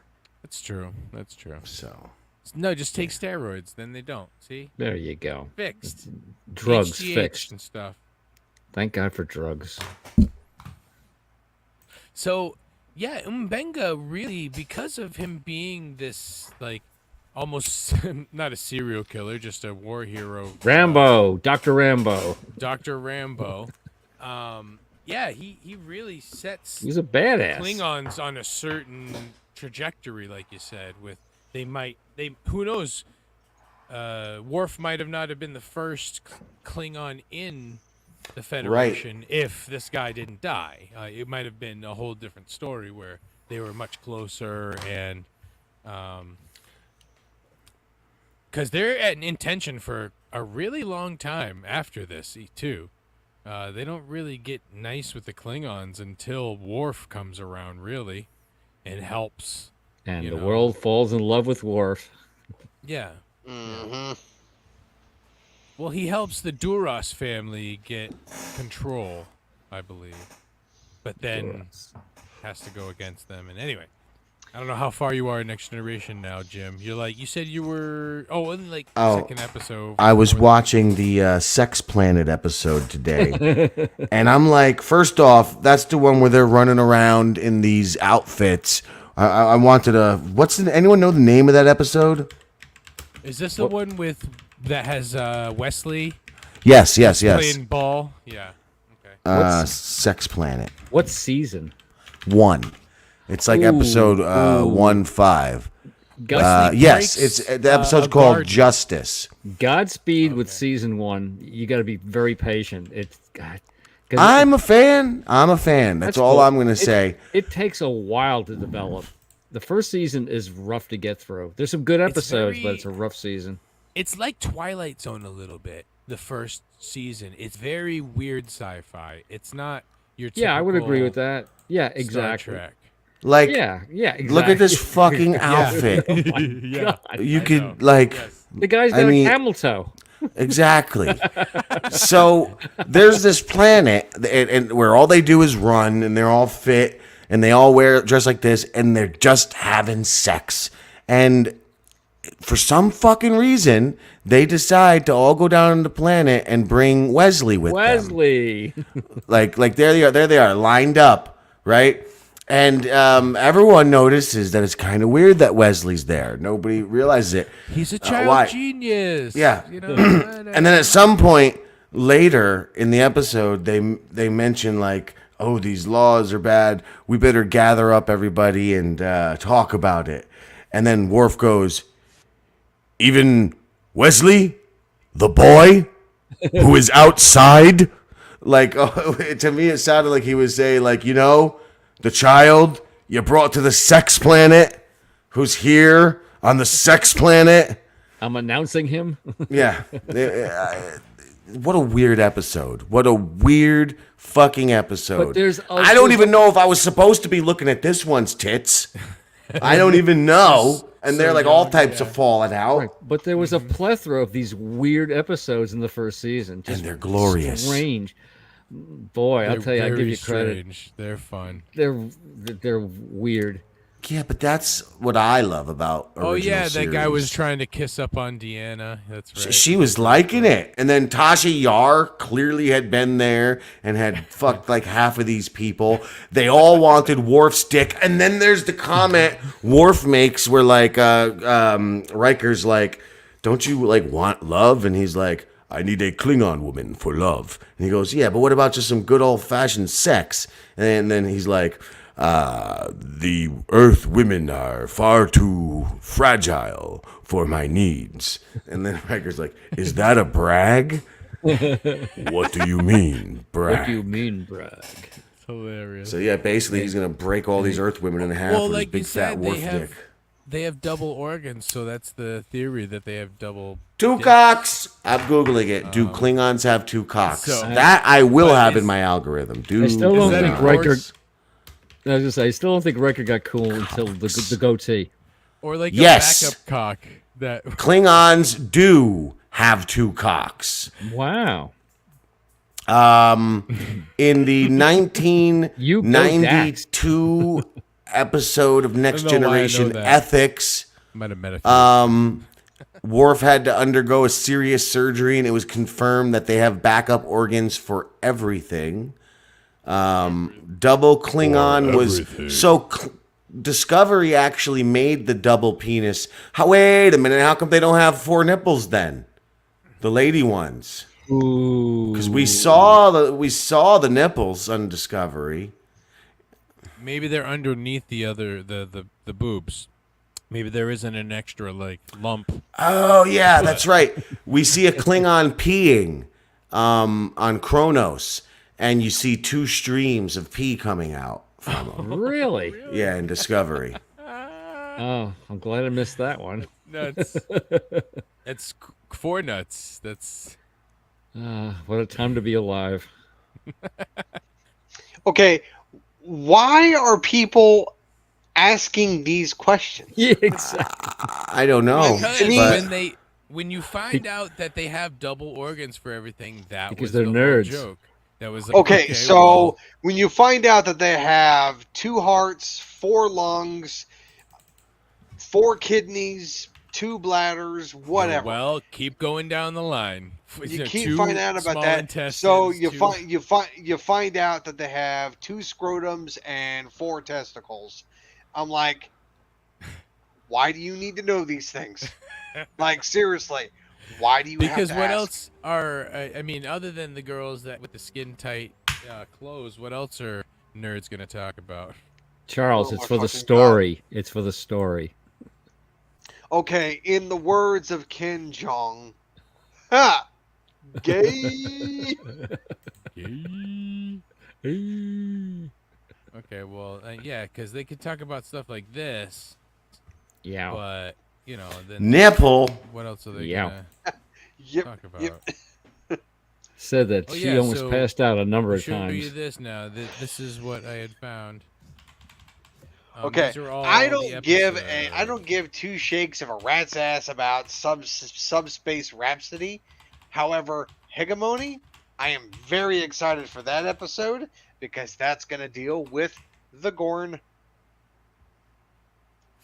Is it now?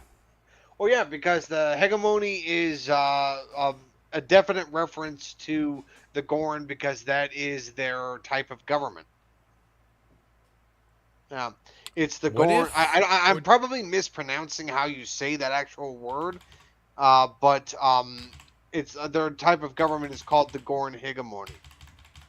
So being a war hero, perhaps. What if Ortega? Yeah, I'm dies in the telling you, next she done, episode? dude. She's out. You're a I guess war we can hero. assume This is- those air dates are wrong. Oh yeah, these some of them because What are dates? yeah, this was an older picture, so By about a week. because Oh yeah. They because of those old scientists, they the changed it up. extra episode, they didn't know that was going to come out early at that time. Right. Yeah. Yep. That's just the site. That's the website I get my pictures from. Oh, you said you didn't want to. Oh, you said you didn't want to see this. I mean, I guess they're not. They're wearing their costumes, so. Who doesn't want But to see you know that? that lady. Oh, behind the smiling. curtain. Yeah, So behind that's- the scenes shit. Those are her parents? Yeah, those were her parents. Yep. This was that episode where he turned human and yeah. Oh, right, they right, did right. the thing. And this was the one with yellow and blue. Yeah. This Yep. was the one that had them. Oh, in yeah, the- yeah. I'm still annoyed that we never got to meet Red. One day they'll go back. They'll meet Red. Yeah. Oh, Oh, I knew him well. That's rude. so you guys don't want to do an episode next week? Do you want to talk about something different then? Who 'Cause you don't says wanna that? watch- I'm watching that musical. I'm not missing an episode. I'm gonna learn every song. How about that? You know what you guys should talk about? You should, if you have not seen this film, you should see this, and we should discuss this one day. This version, if you've never seen it, Which version seen is it. that? it came out in 1984. It's John Hurt Okay, as all right. as Winston Smith, Richard Burton Yeah. his final role as that character. I forget the character's name, but he was brilliant. And it's just a soundtrack by the Eurythmics, and it's a great film. I want to try it again. I didn't even know that they did a film adaptation of 1984. They It's did just nothing like the book. They did. though, They did really. one in, believe it or not, the UK did two versions, one in 54. 2 years later, they did one in 56. Both of them have Donald Pleasance playing the same character. It's the character that's kind of opposite the Winston Smith character when they're talking. You see them talking Okay, now kind of I in wanna the see cafe and those. whatnot. But Pleasance played the same character in two different UK productions within 2 years of each other. And this was, This was a This UK might have production been- too. this Michael Radford. I know nothing about Michael Radford. Was the director on it, but I mean, just I think the draw for me from this was that the future in this looked even more dark and depressing, like Blade Runner. I think they went for that approach, and that really played very well in this. And That's what I was going to ask you about the other two, if they're not like that, because that's what I don't like about the 1984. It's nothing like the book. The book is a love story. The book is a love story with a Yeah. background allegory Yeah. of all Yeah. this shit. And I think that's a better way to do it. Like, that's the story of those two finding their love within that world, within the and it really, like, it's so doesn't touch on any of that shit that we think it does, but it does. You know what I mean? Like, it's so subtle. All the stuff that we look at so extremely now. And I feel like the movie was just all gloom and doom. And was the love story even in the movie? It's really hard for a film to always capture. I You know, I forget. mean, One Flew Over the Cuckoo's Nest. If I you did read read the the book, book, though. it's taken completely through the Indian's He perspective. fucked the Indian in the book, and in the movie, it doesn't matter whose perspective it was from. Right, They right. still had but, sex. But in the book, you see it through the Indian's eyes from the beginning to the end. And Well, that's cool. it's completely different feel. That's, that I back would in love. Now that college. makes me want to fucking watch that movie and read that book. And the movie's still great. I mean, Cuckoo's Nest is still a great film. There we go. Maybe that's our 21st century book club where we Yeah, have to there's read plenty a of book and great watch the movies. classic. Exactly. And once we've done all those, we can like talk about it. We can set the show up. Christ, So, if you get to we'll Blade just- Runner 2001, you better call me back. Those We'll are do like 1 and 2 on Highlander my at one list. point. I mean to watch all of them. Never Oh, seen Blade. either. They're both 2001. Like I said, was probably one of the best uses of models and the design work up to that. Like I said, because nothing up to that point looked real, and Kubrick was able to use models and make it look real. Oh, real, it real. looked really good considering what year Yeah. it came out. Because like it came on TV a couple of years back, and I was like, "What the fuck is this? This looks really good." Yeah. And then I was like, "Oh, that's this movie." Yeah. And Now, then have Blade you Runner, like seen- I said, set the stage for dystopian future films. I mean, like it really set the mold for it. Ridley Scott after 2001 Alien does Blade Runner. can be set to a one of the Pink Floyd albums. I think Ummagumma, one of the early. Oh yeah, ones. I believe that. Sure. So we had Pink Floyd did a lot tape- of soundtrack work back in the day too. We had a tape one time where a VHS where someone had taken Dark Side of the Moon and put it with Wizard of Oz, and then right after that it was 2001 to Ummagumma. And at one point in 2001, there's a bunch of monkeys. It shows the monkeys and they're jumping around at the riverbed, and that's when there's a song on Ummagumma that's like a bunch of tiny creatures in a cave, blah blah blah. Oh yeah, doing whatever. several species of tiny creatures huddled together in a cave and grooving with a pick. There you go.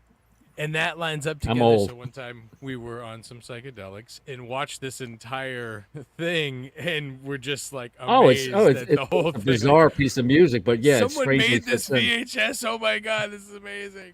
And I could think see my it fitting buddy in with couldn't the- take it. I can see it fitting in with the Stargate segment at the end, where it's like the light show, as we used to call it. That probably Yes. would have worked out very well with that. But anyway, 1984, everyone. Hey, like I said, they're all good. They're all good. We'll try to look for those early versions, though, yeah, and see what those are all about. That would be Yeah, interesting. because It's I been a love Donald while. Pleasance. He's great and shit. Well, they're both on YouTube. So if you search 1984, they're two UK films, and Pleasance is in both of them. Sweet. Another great Donald Pleasance movie. A great movie all around. Star-studded cast. It's like the Avengers of the slasher genre, but it came out before the slasher genre was a thing. Alone in the Dark.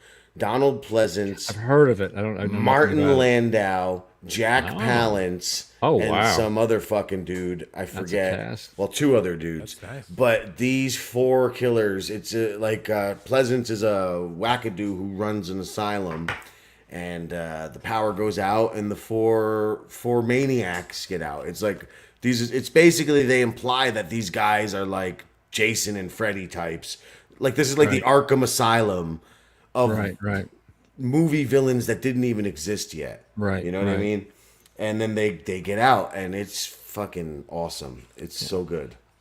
I'm going to throw one other title, and I ran this one by Damien. I'm surprised you never heard of it. It's an Australian film. It's called Wake and Fright, and it was a lost film in Australia for years and years and years. And it's just a very strange film about seedy types and drinking and hunting kangaroo. Donald It's bizarre. Pleasance And again. Donald, exactly. Pleasance is in it as well. 1971. Alright. Yeah, and it's a film that you just have to see, but it's a very but Is it like Quigley Down Under? no, Oh, shut up! that's like a Disney film, What mate. the hell are you thinking? Quigley. That's what's his name, right? He said Quigley. Calm down, everyone. Blue Bloods. That's everybody from Blue Bloods. Quigley Down Under. That was. Oh what's yeah. his name? Tom, Yeah. What's his name? Mustache Man. Mustache. Mustache Man. Speaking of mustache, that's another movie that I want to always recommend anytime I get a chance. La Moustache by Emmanuel Carrère. I think it's a French film. Really? Fucking. I actually wrote Never heard of it. an unofficial sequel to it When did called it come out? Zombie Grazie. Zombie Grazie. I don't know. When was it released? Zombie grazie.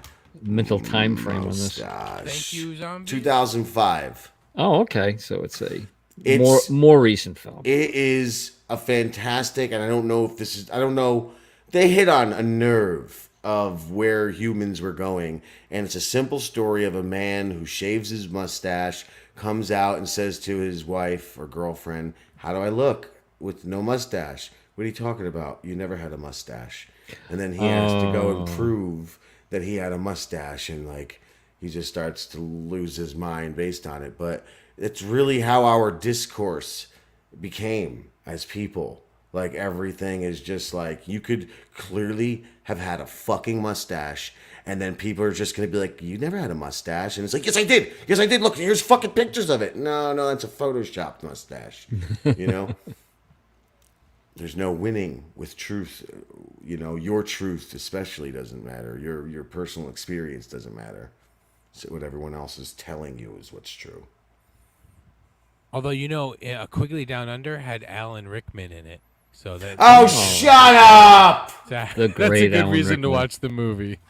Yeah, I like I'm Alan just Rickman. saying, he was great. So What's that movie where Alan Rickman wears those short bicycle shorts? Not spandex, Jack Tripper shorts. Ooh, you got me. You got me on that one. I have no idea. I don't remember either. I'm probably making it up. Did he play a gay man? Oh well, I'm biker shorts maybe. I'm not putting. I already have 2 cock Klingons in my fucking shit. I'm not putting. Alan Yeah, Rickman in really, bike man. shorts. That was Wasn't the Sweeney disturbing Todd, fact of the you know. day. Thanks for that. Yeah. So Klingons are always packing, huh? Apparently, now we know. I guess. So it would have been a 2. Now we know why. Yeah. But does one just lie dormant while the other? I mean, maybe you. No, because he was peeing No, through both. Klingons are aggressive. I would assume that they're both guns are blazing, or Are they blazing You on have a top little of each bit other or of a- side by side? side by side? Yeah, I don't know. Must I be think they're side on by top side. of each other. Oh, Because like how one else are you would going to drip get on in the other whole one, though. vagina and butthole at the same time? Yeah. Yeah, but then and they you have 2 vaginas and 2 buttholes. So and you also have 2 sets of scrotoids. So You know, Becky 2 here in says one she loved pink, Alan 3 in Rickman in another. Dogma. And I just realized One Kevin stick. Smith has quite a record of capturing phenomenal performances from world-class actors right before they go. George Carlin, the run he did with him, like that was like yeah. Carlin's swan song almost. Fucking Alan Rickman, Michael Parks in Tusk. If you've never seen Tusk, just watch it for the acting and the dialogue alone. Like, it is just so well written for these 2 actors to chew up the fucking screen. It's fantastic. But yeah, he actually haven't. has a pretty good history of picking some winners, and then they die. and then they die, like Hammer. Oh, shut up, JB Floyd. Quigley. Quigley Down Under. Quigley down under. Great Under. one. Down under. All right, well, we will we'll watch this next episode, this singing episode, and then you can. Don't worry, Charles. I'll talk about Next Generation and stuff. Like, I'll have watched a week of Next Generation by then. So now what? There's only 2 eps left. I guess so. Don't remind me. It makes me so sad. This is the penultimate. This is the penultimate. Are you serious? The musical? No, the musical's 8. Then we have 9 and 10. So that'd be 3. Or no, this was 8. We just did 8. The musical's just saw 9. 8. Fuck me. Yeah. How do you get? Then Ortega has to die. Someone's got to die during this song. They can't. They cannot just say, "Hey guys, you know how you love our show and how it's just like the Star Trek you haven't had, how we're everything you've been waiting for, and we're true to the franchise, and you trust us now? Well, here's a fucking musical 60 years in." They can't just do that. There has to be a twist, and it has to be a dark one. I think. It's the only way to do it. If I've learned anything Probably about will be. this series in the short time I've been watching it, they'll kill off a main if they need to. And they need to. They need to. You're fucking 60 years in doing a musical. You better kill someone I love. You kill fucking Palia or whatever her name is. You kill fucking obviously you can't kill Mbenga, but I love what's her name? Pele. What the fuck's her name? Carol Kane. Oh yeah. Kill her off. Yeah. Kill that bitch She just came in during the fucking musical. He's Right. going- There's not enough. It has to be Ortegas. Ortegas or who else could die? Ortegas. That's it.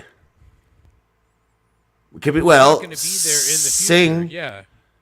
See, I'm Sing wondering. could die. Leanne. Laan. Yeah, Laan could die. They've been giving her a lot of screen time this year. Oh, and that's terrible for her in Curry.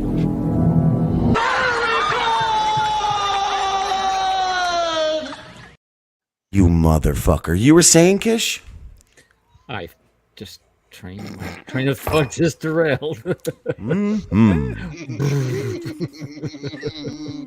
I'm old. It's late. What can I you tell need a you? Oh my sonic God! Not the shower. doctor again. In the sonic Cool shower. yourself off a little bit. Well, make yourself Oh, put I yourself feel in a better. sonic sauna.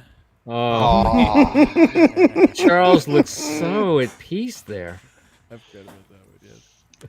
I mean, how exactly would a sonic shower feel? They Like, say I can't read be a the word. I read a basic definition here, and it said the exact specifics of how a sonic shower works are never fully explained in the Star Trek canon. However, the term sonic suggests it operates on principles of sound or vibration, much like an ultrasonic cleaner works. So that, So you're just standing there. There's nothing happening. It's just boring. yeah, the probably- vibrations are shooting the shit off of your skin, I guess. I would much rather prefer to just stand there and let water hit me. Right. That's what I would But you rather do. can't- If I'm going to get naked, I want some nice warm water all over my body. I had Yeah, Bring that much exactly. water I'm going on to a take ship. another shower now. I had a theory That's a because they say lot of when water. they say when you take a shower normally with water, the action of the water creates positive ions. That's part of the reason why when you get out of a shower, you feel great. You feel really refreshed. And I originally thought the sonic shower was a takeoff. Maybe it's like a positive ion generator, and they just shoot you. Well, does it knows? have to be sonic in that sense? Could it just be Better like theory in the sonic shower, right? just what they call it? I mean, look. Hey, transporters were invented so That's they for you, wouldn't have to Charles. take and film expensive shuttle scenes every time they went down to the planet's surface. It was cost effective. That's why they did it. And it's Yeah. bullshit. And I've said why, and I'll always say why. I can't watch it because it turns it bothers out me that- when they die every time they go in. But no, it turned out that transporters turned out to be one of the most iconic features Yeah. of Star Trek ever. Yeah, exactly. Like it's synonymous with Star Trek. Like take the other sci-fi show that I watched, Stargate. They implemented their own version of transporters, which was Yeah. called beaming technology. Right. And they even referenced that from Star Trek in that show. Right. Well, I got a bit of a It's so st- Oh, they reference Star Trek in the Yeah. show. Okay. Yes, they do. Okay. All the time. Oh, They reference Star Trek interesting. all the time in Well, Stargate. I have Oh, a is bit this of a- like the time this happened? And okay, yeah. Yeah, They, there's like, even reference, there's like, even an episodes and shit? episode where they parody Star Trek. There Oh, is. okay. I believe it. That's Yeah. cool. Can I you may remember watch the that. first place, and this is before Star Trek, where you saw transporter technology? If you think about it, and the biggest hint I can give you is film. I was gonna say, didn't they do it in Plan 9 from Outer Space? I feel like in that Ed Wood movie they transported. It's a lot more obvious than you think it is. It's a famous film. It was even remade. I'm only cheating to see if you're right because I already made my guess. So It was a film that came out in the 50s originally, and it was remade. I wouldn't know what it is then. Oh, you would know. Give you one more hint. 1956. The day the Earth stood still. Grindle knows the film I'm talking about. I do now. Right. So if I said Jeff Goldblum, it would probably give it away, right? Oh, The Fly. The Fly. No, that's 58, and in 56, That's matter transport. in the before? Forbidden Planet, 5 Yeah, men I in do the know that 4 movie. minutes into the Really? movie, 5 men teleport. I haven't seen The Fly in a didn't know that. long time. But yeah, the That fly, he scared does. the.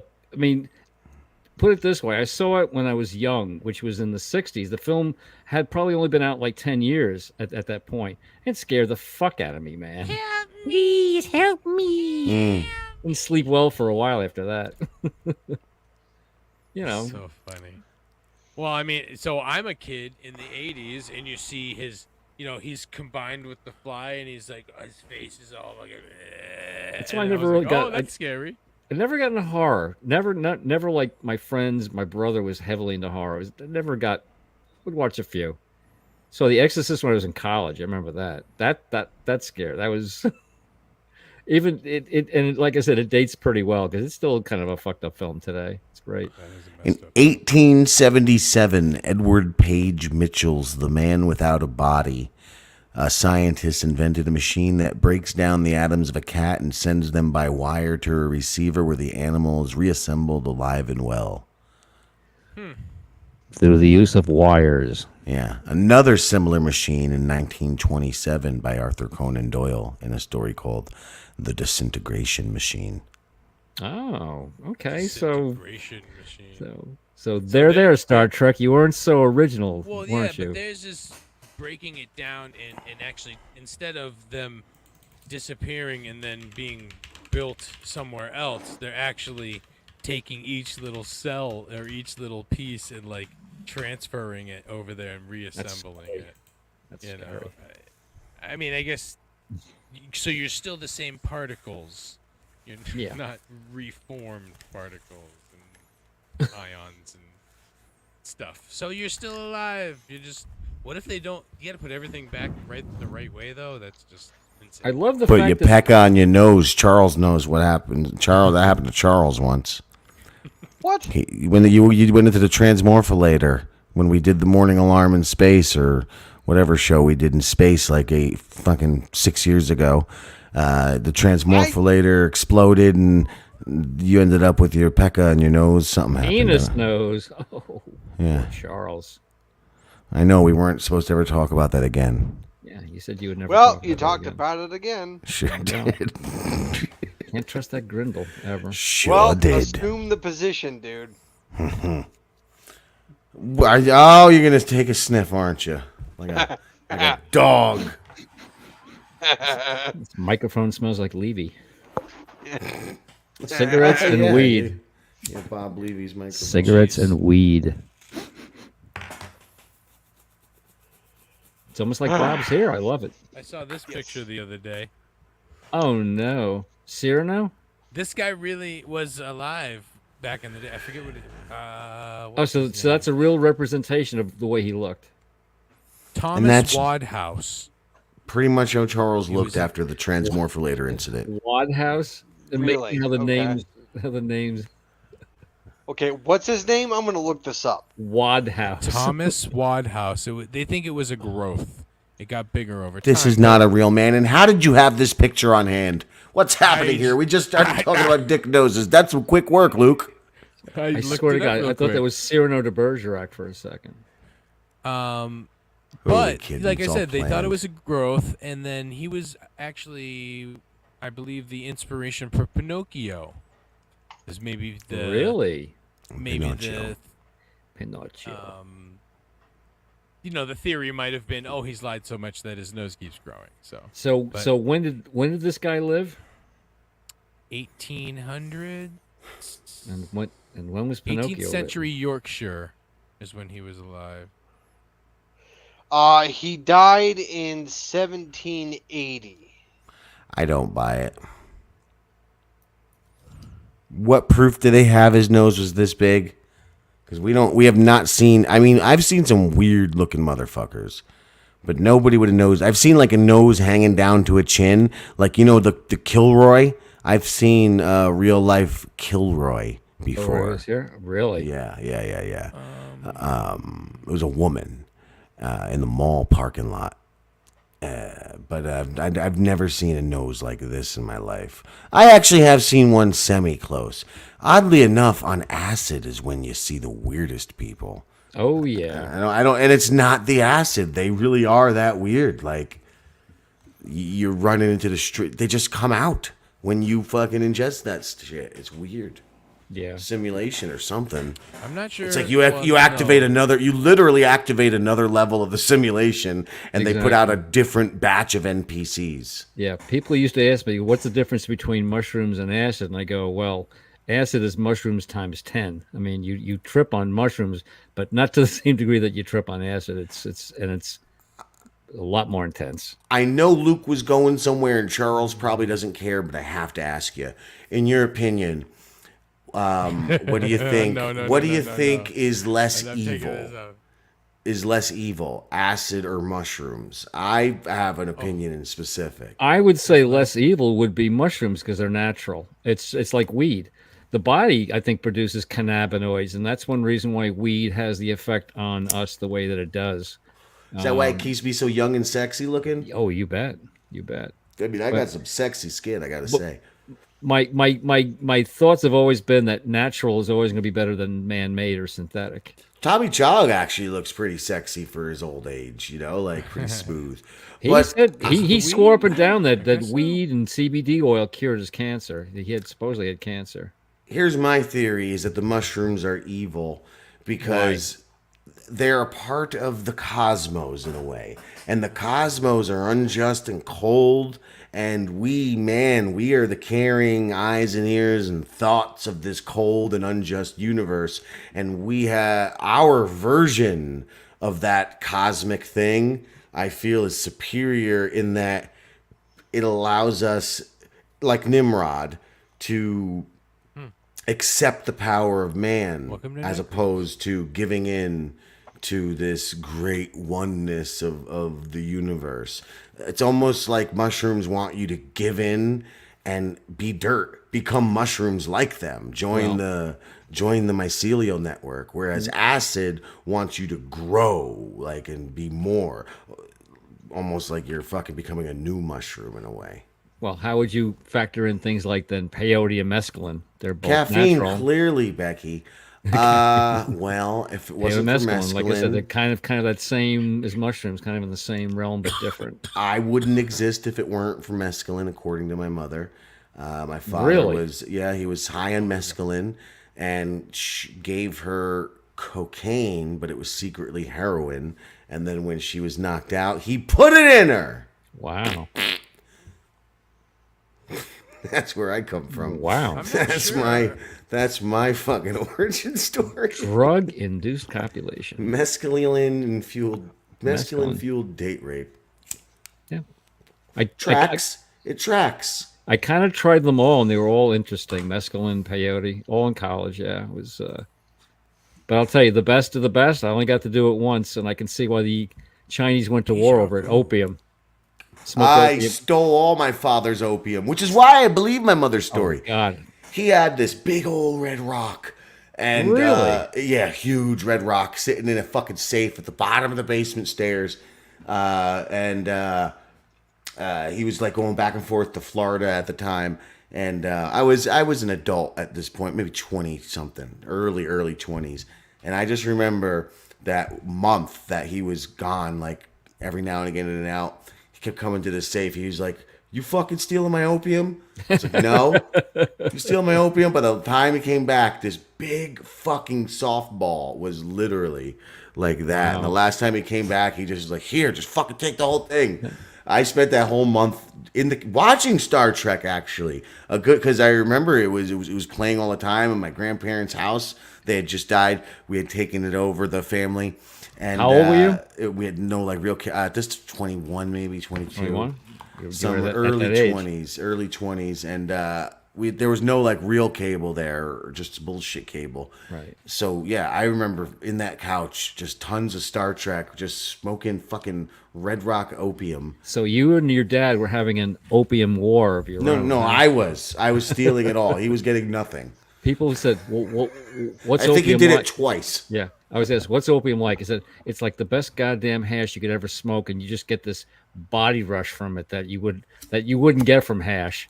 And it's like I could see how you could get very addicted to it very quickly to it. It was great. You Yeah, remind you me can't of Boyd stop. Crowder. You just can't stop. What? Are you Boyd Crowder? Me? No, I'm no, Boyd. Jim. Oh, me? Jim's Boyd. I'll be Boyd. Yeah. Walton Goggins is great. Because you know, you and your father having opium wars, like, Yeah. Wow.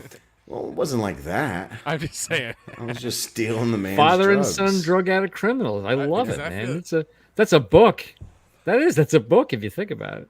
I I'm am sure he was having hitmen fucking staying at the house when he wasn't even there, Hey, don't worry about this guy, he just happened to accidentally murder a fucking house full of like an orphanage.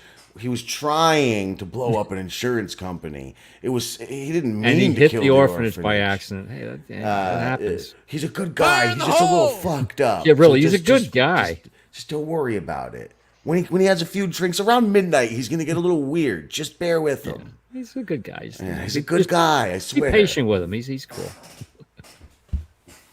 Or then he has Frankie Four Fingers come over, and then that's a whole nother story. Frankie Four Fingers. Yeah, that's for another day, I think. like 4 total or just it's a on whole one nother- hand? I'm making up Frankie. There was a Frankie. But I'm making up Frankie for the other guy. I'm not making up at all. You're a very colorful character there, Mr. Grindle. I will have to admit that. Jimmy Grins! Jimmy Grins. Yeah, that's my new persona. I'm Jimmy Grins now. I'm Jim Grindle's dead. Everybody, it's you can't see Jimmy it. Grins? Yeah, Jimmy Grins. That's my new name. See, it says it right there. Jimmy Grins. Jimmy Grins. Well, everyone always says I'm such a mean boy, so No. I'm grinning. Also, I'm getting brand new teeth over the next year, so No. not talk new to- teeth, just these ones all fixed up and prettied up. Don't talk to me about that. Oh, God. I'm in bad shape. Gonna get a couple of implants. I got to The start saving my works. money. I'm a rape baby. Yes, I am, and I'm proud. I'm a rape baby and proud. I'm a Okay. rape baby. If it wasn't for rape, I wouldn't be here, people. We wouldn't. Okay. We wouldn't be having this lovely time right now. Do I need So, to, see, rape can be good. Also, Antifa wouldn't be a thing, right? Stevie Lou wouldn't I mean, agree. I don't know. Exactly. According to the SPLC, the Proud Boys wouldn't be a thing either if it wasn't for that rape. That's right. Because it was a double-sided fucking flibbity-flaw. So do I love how I'm sorry, this ain't that show, but I just love how everybody immediately goes, "Duh! He says he did something! Duh!" It's like, this shit's like well documented. I It's was like, looking it's at not even like a claim. If you just go and type these things in to the internet, you'll see it. You'll With find my it. real name. Like all these people who want to dox me too. I've literally told them how to find me. Battle of York. Fucking SPLC. There's like articles. Go down the rabbit hole. Do your work. But no, they just go, "This guy's fucking crazy. He says he did this thing." Ah! Fucking idiots. Sounded like Chip So I was Tripoli. thinking He never had a mustache. Duh. Oh yeah, see, I had a mustache. I'm telling you. Should I write a musical for our next episode? Do we want to? Yes. Ooh. Yes. Ooh. Yes. Yes. Yeah, you can Okay, call if you write a musical, I will not be a part of that episode. Charles, see, you guys don't know this about. I forgot this about Charles. He has this huge, like, not a phobia, but an aversion, this chronic aversion to other men singing in front of him, especially with no music. A cappella is the worst, but Oh really? Yeah, I don't like it when people break into song. no. I really don't. The old I really shows, he don't would like it at leave. all. He would get so mad when like karaoke would occur. Yeah. You know that thing that Superman invented, karaoke. Yeah. Charles has walked off so many my karaoke shows. It was good times. Good times. Luke, you No, could do a sexual musical and you could call it cock rock. There you go. No, it's see? just I freaking hate it.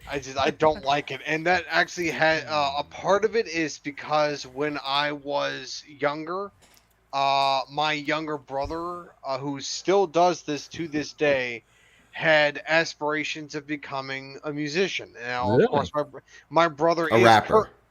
not a rapper. He's he is a musician. MC Weed. He knows how to play several instruments, but he is a part of a band. Nice. I haven't gone to any of his shows for this very Why don't reason. you ever play us some of his music? Why don't you show it to us? We could play You it. just don't like watching people sing. You know what? We'll play it on the morning alarm where you're not even there, so you don't even have to listen to it. Send it to us. Send it to me in the Telegram. If I don't even, to be honest, I don't even really remember the name of his band. Remember, we did a whole 8-hour show called Charles Whedon's Brother's an Asshole. That is true. I remember that. Oh my God, 8 And hours. He said that guy Todd, that was my name at the time. He passed by Charles doing the show one day, and he says to him later in the day or something, that guy Todd sounds like a real jerk. And then I did the show, Charles Whedon's Brother's an Asshole. What was this? Your attempt at the Truman Show? 8 hours? We did too long. But no, it's just I can probably well, not probably, I will contact my brother and ask him to send me some videos of his concert, and I will then possibly share them for one of the shows. Now you Thank said you. you said I would multi-instrument. love to hear that. What does your brother play? Guitar and bass. Oh, very cool. Yeah. Very cool. Yeah, I really want to hear it now. I'm interested. Yeah. What kind of music for the most part? It's rock basically. So it's not your kind of music. It's not like Japanese speed metal. Oh my God! Look, I listen to rock. I do, just not that often. Japanese speed metal. Charles listens to a lot of Japanese girls. I listen. I don't listen to my brother's music because it's my brother doing the music. I didn't know Charles was a Shonen Knife fan. The band that Jamie here is talking about is a Japanese metal group called Baby Metal. Okay. The girls. I like the group. Hey, okay? Chili They're Peppers cool. loves them too. They had them open for him. Yeah, Baby Metal is freaking awesome. They make great fucking music. Yeah, All Japanese right, girl everyone, bands. listen to Baby Metal, watch 1984, and Yeah. Yeah, and tune We in will next see week you- when Charles tells the story about that one time where he blacked out listening to his fucking favorite heavy metal song. What? God damn it! Stay You're tuned. never gonna forget that. It's one of the are you? greatest stories I ever heard in my life. And the way he tells it too. I could comb through thousands of hours to find it. You've told it like 2 or 3 times, and it's More the True same. Confessions with Charles Whedon. Yes, next time you got to tell this tale again. I think we need to save that story possibly for Well, the morning alarm. next If All I can right. go up for that. okay, I I'll- won't I'll write tune a in whole for that. All article, right.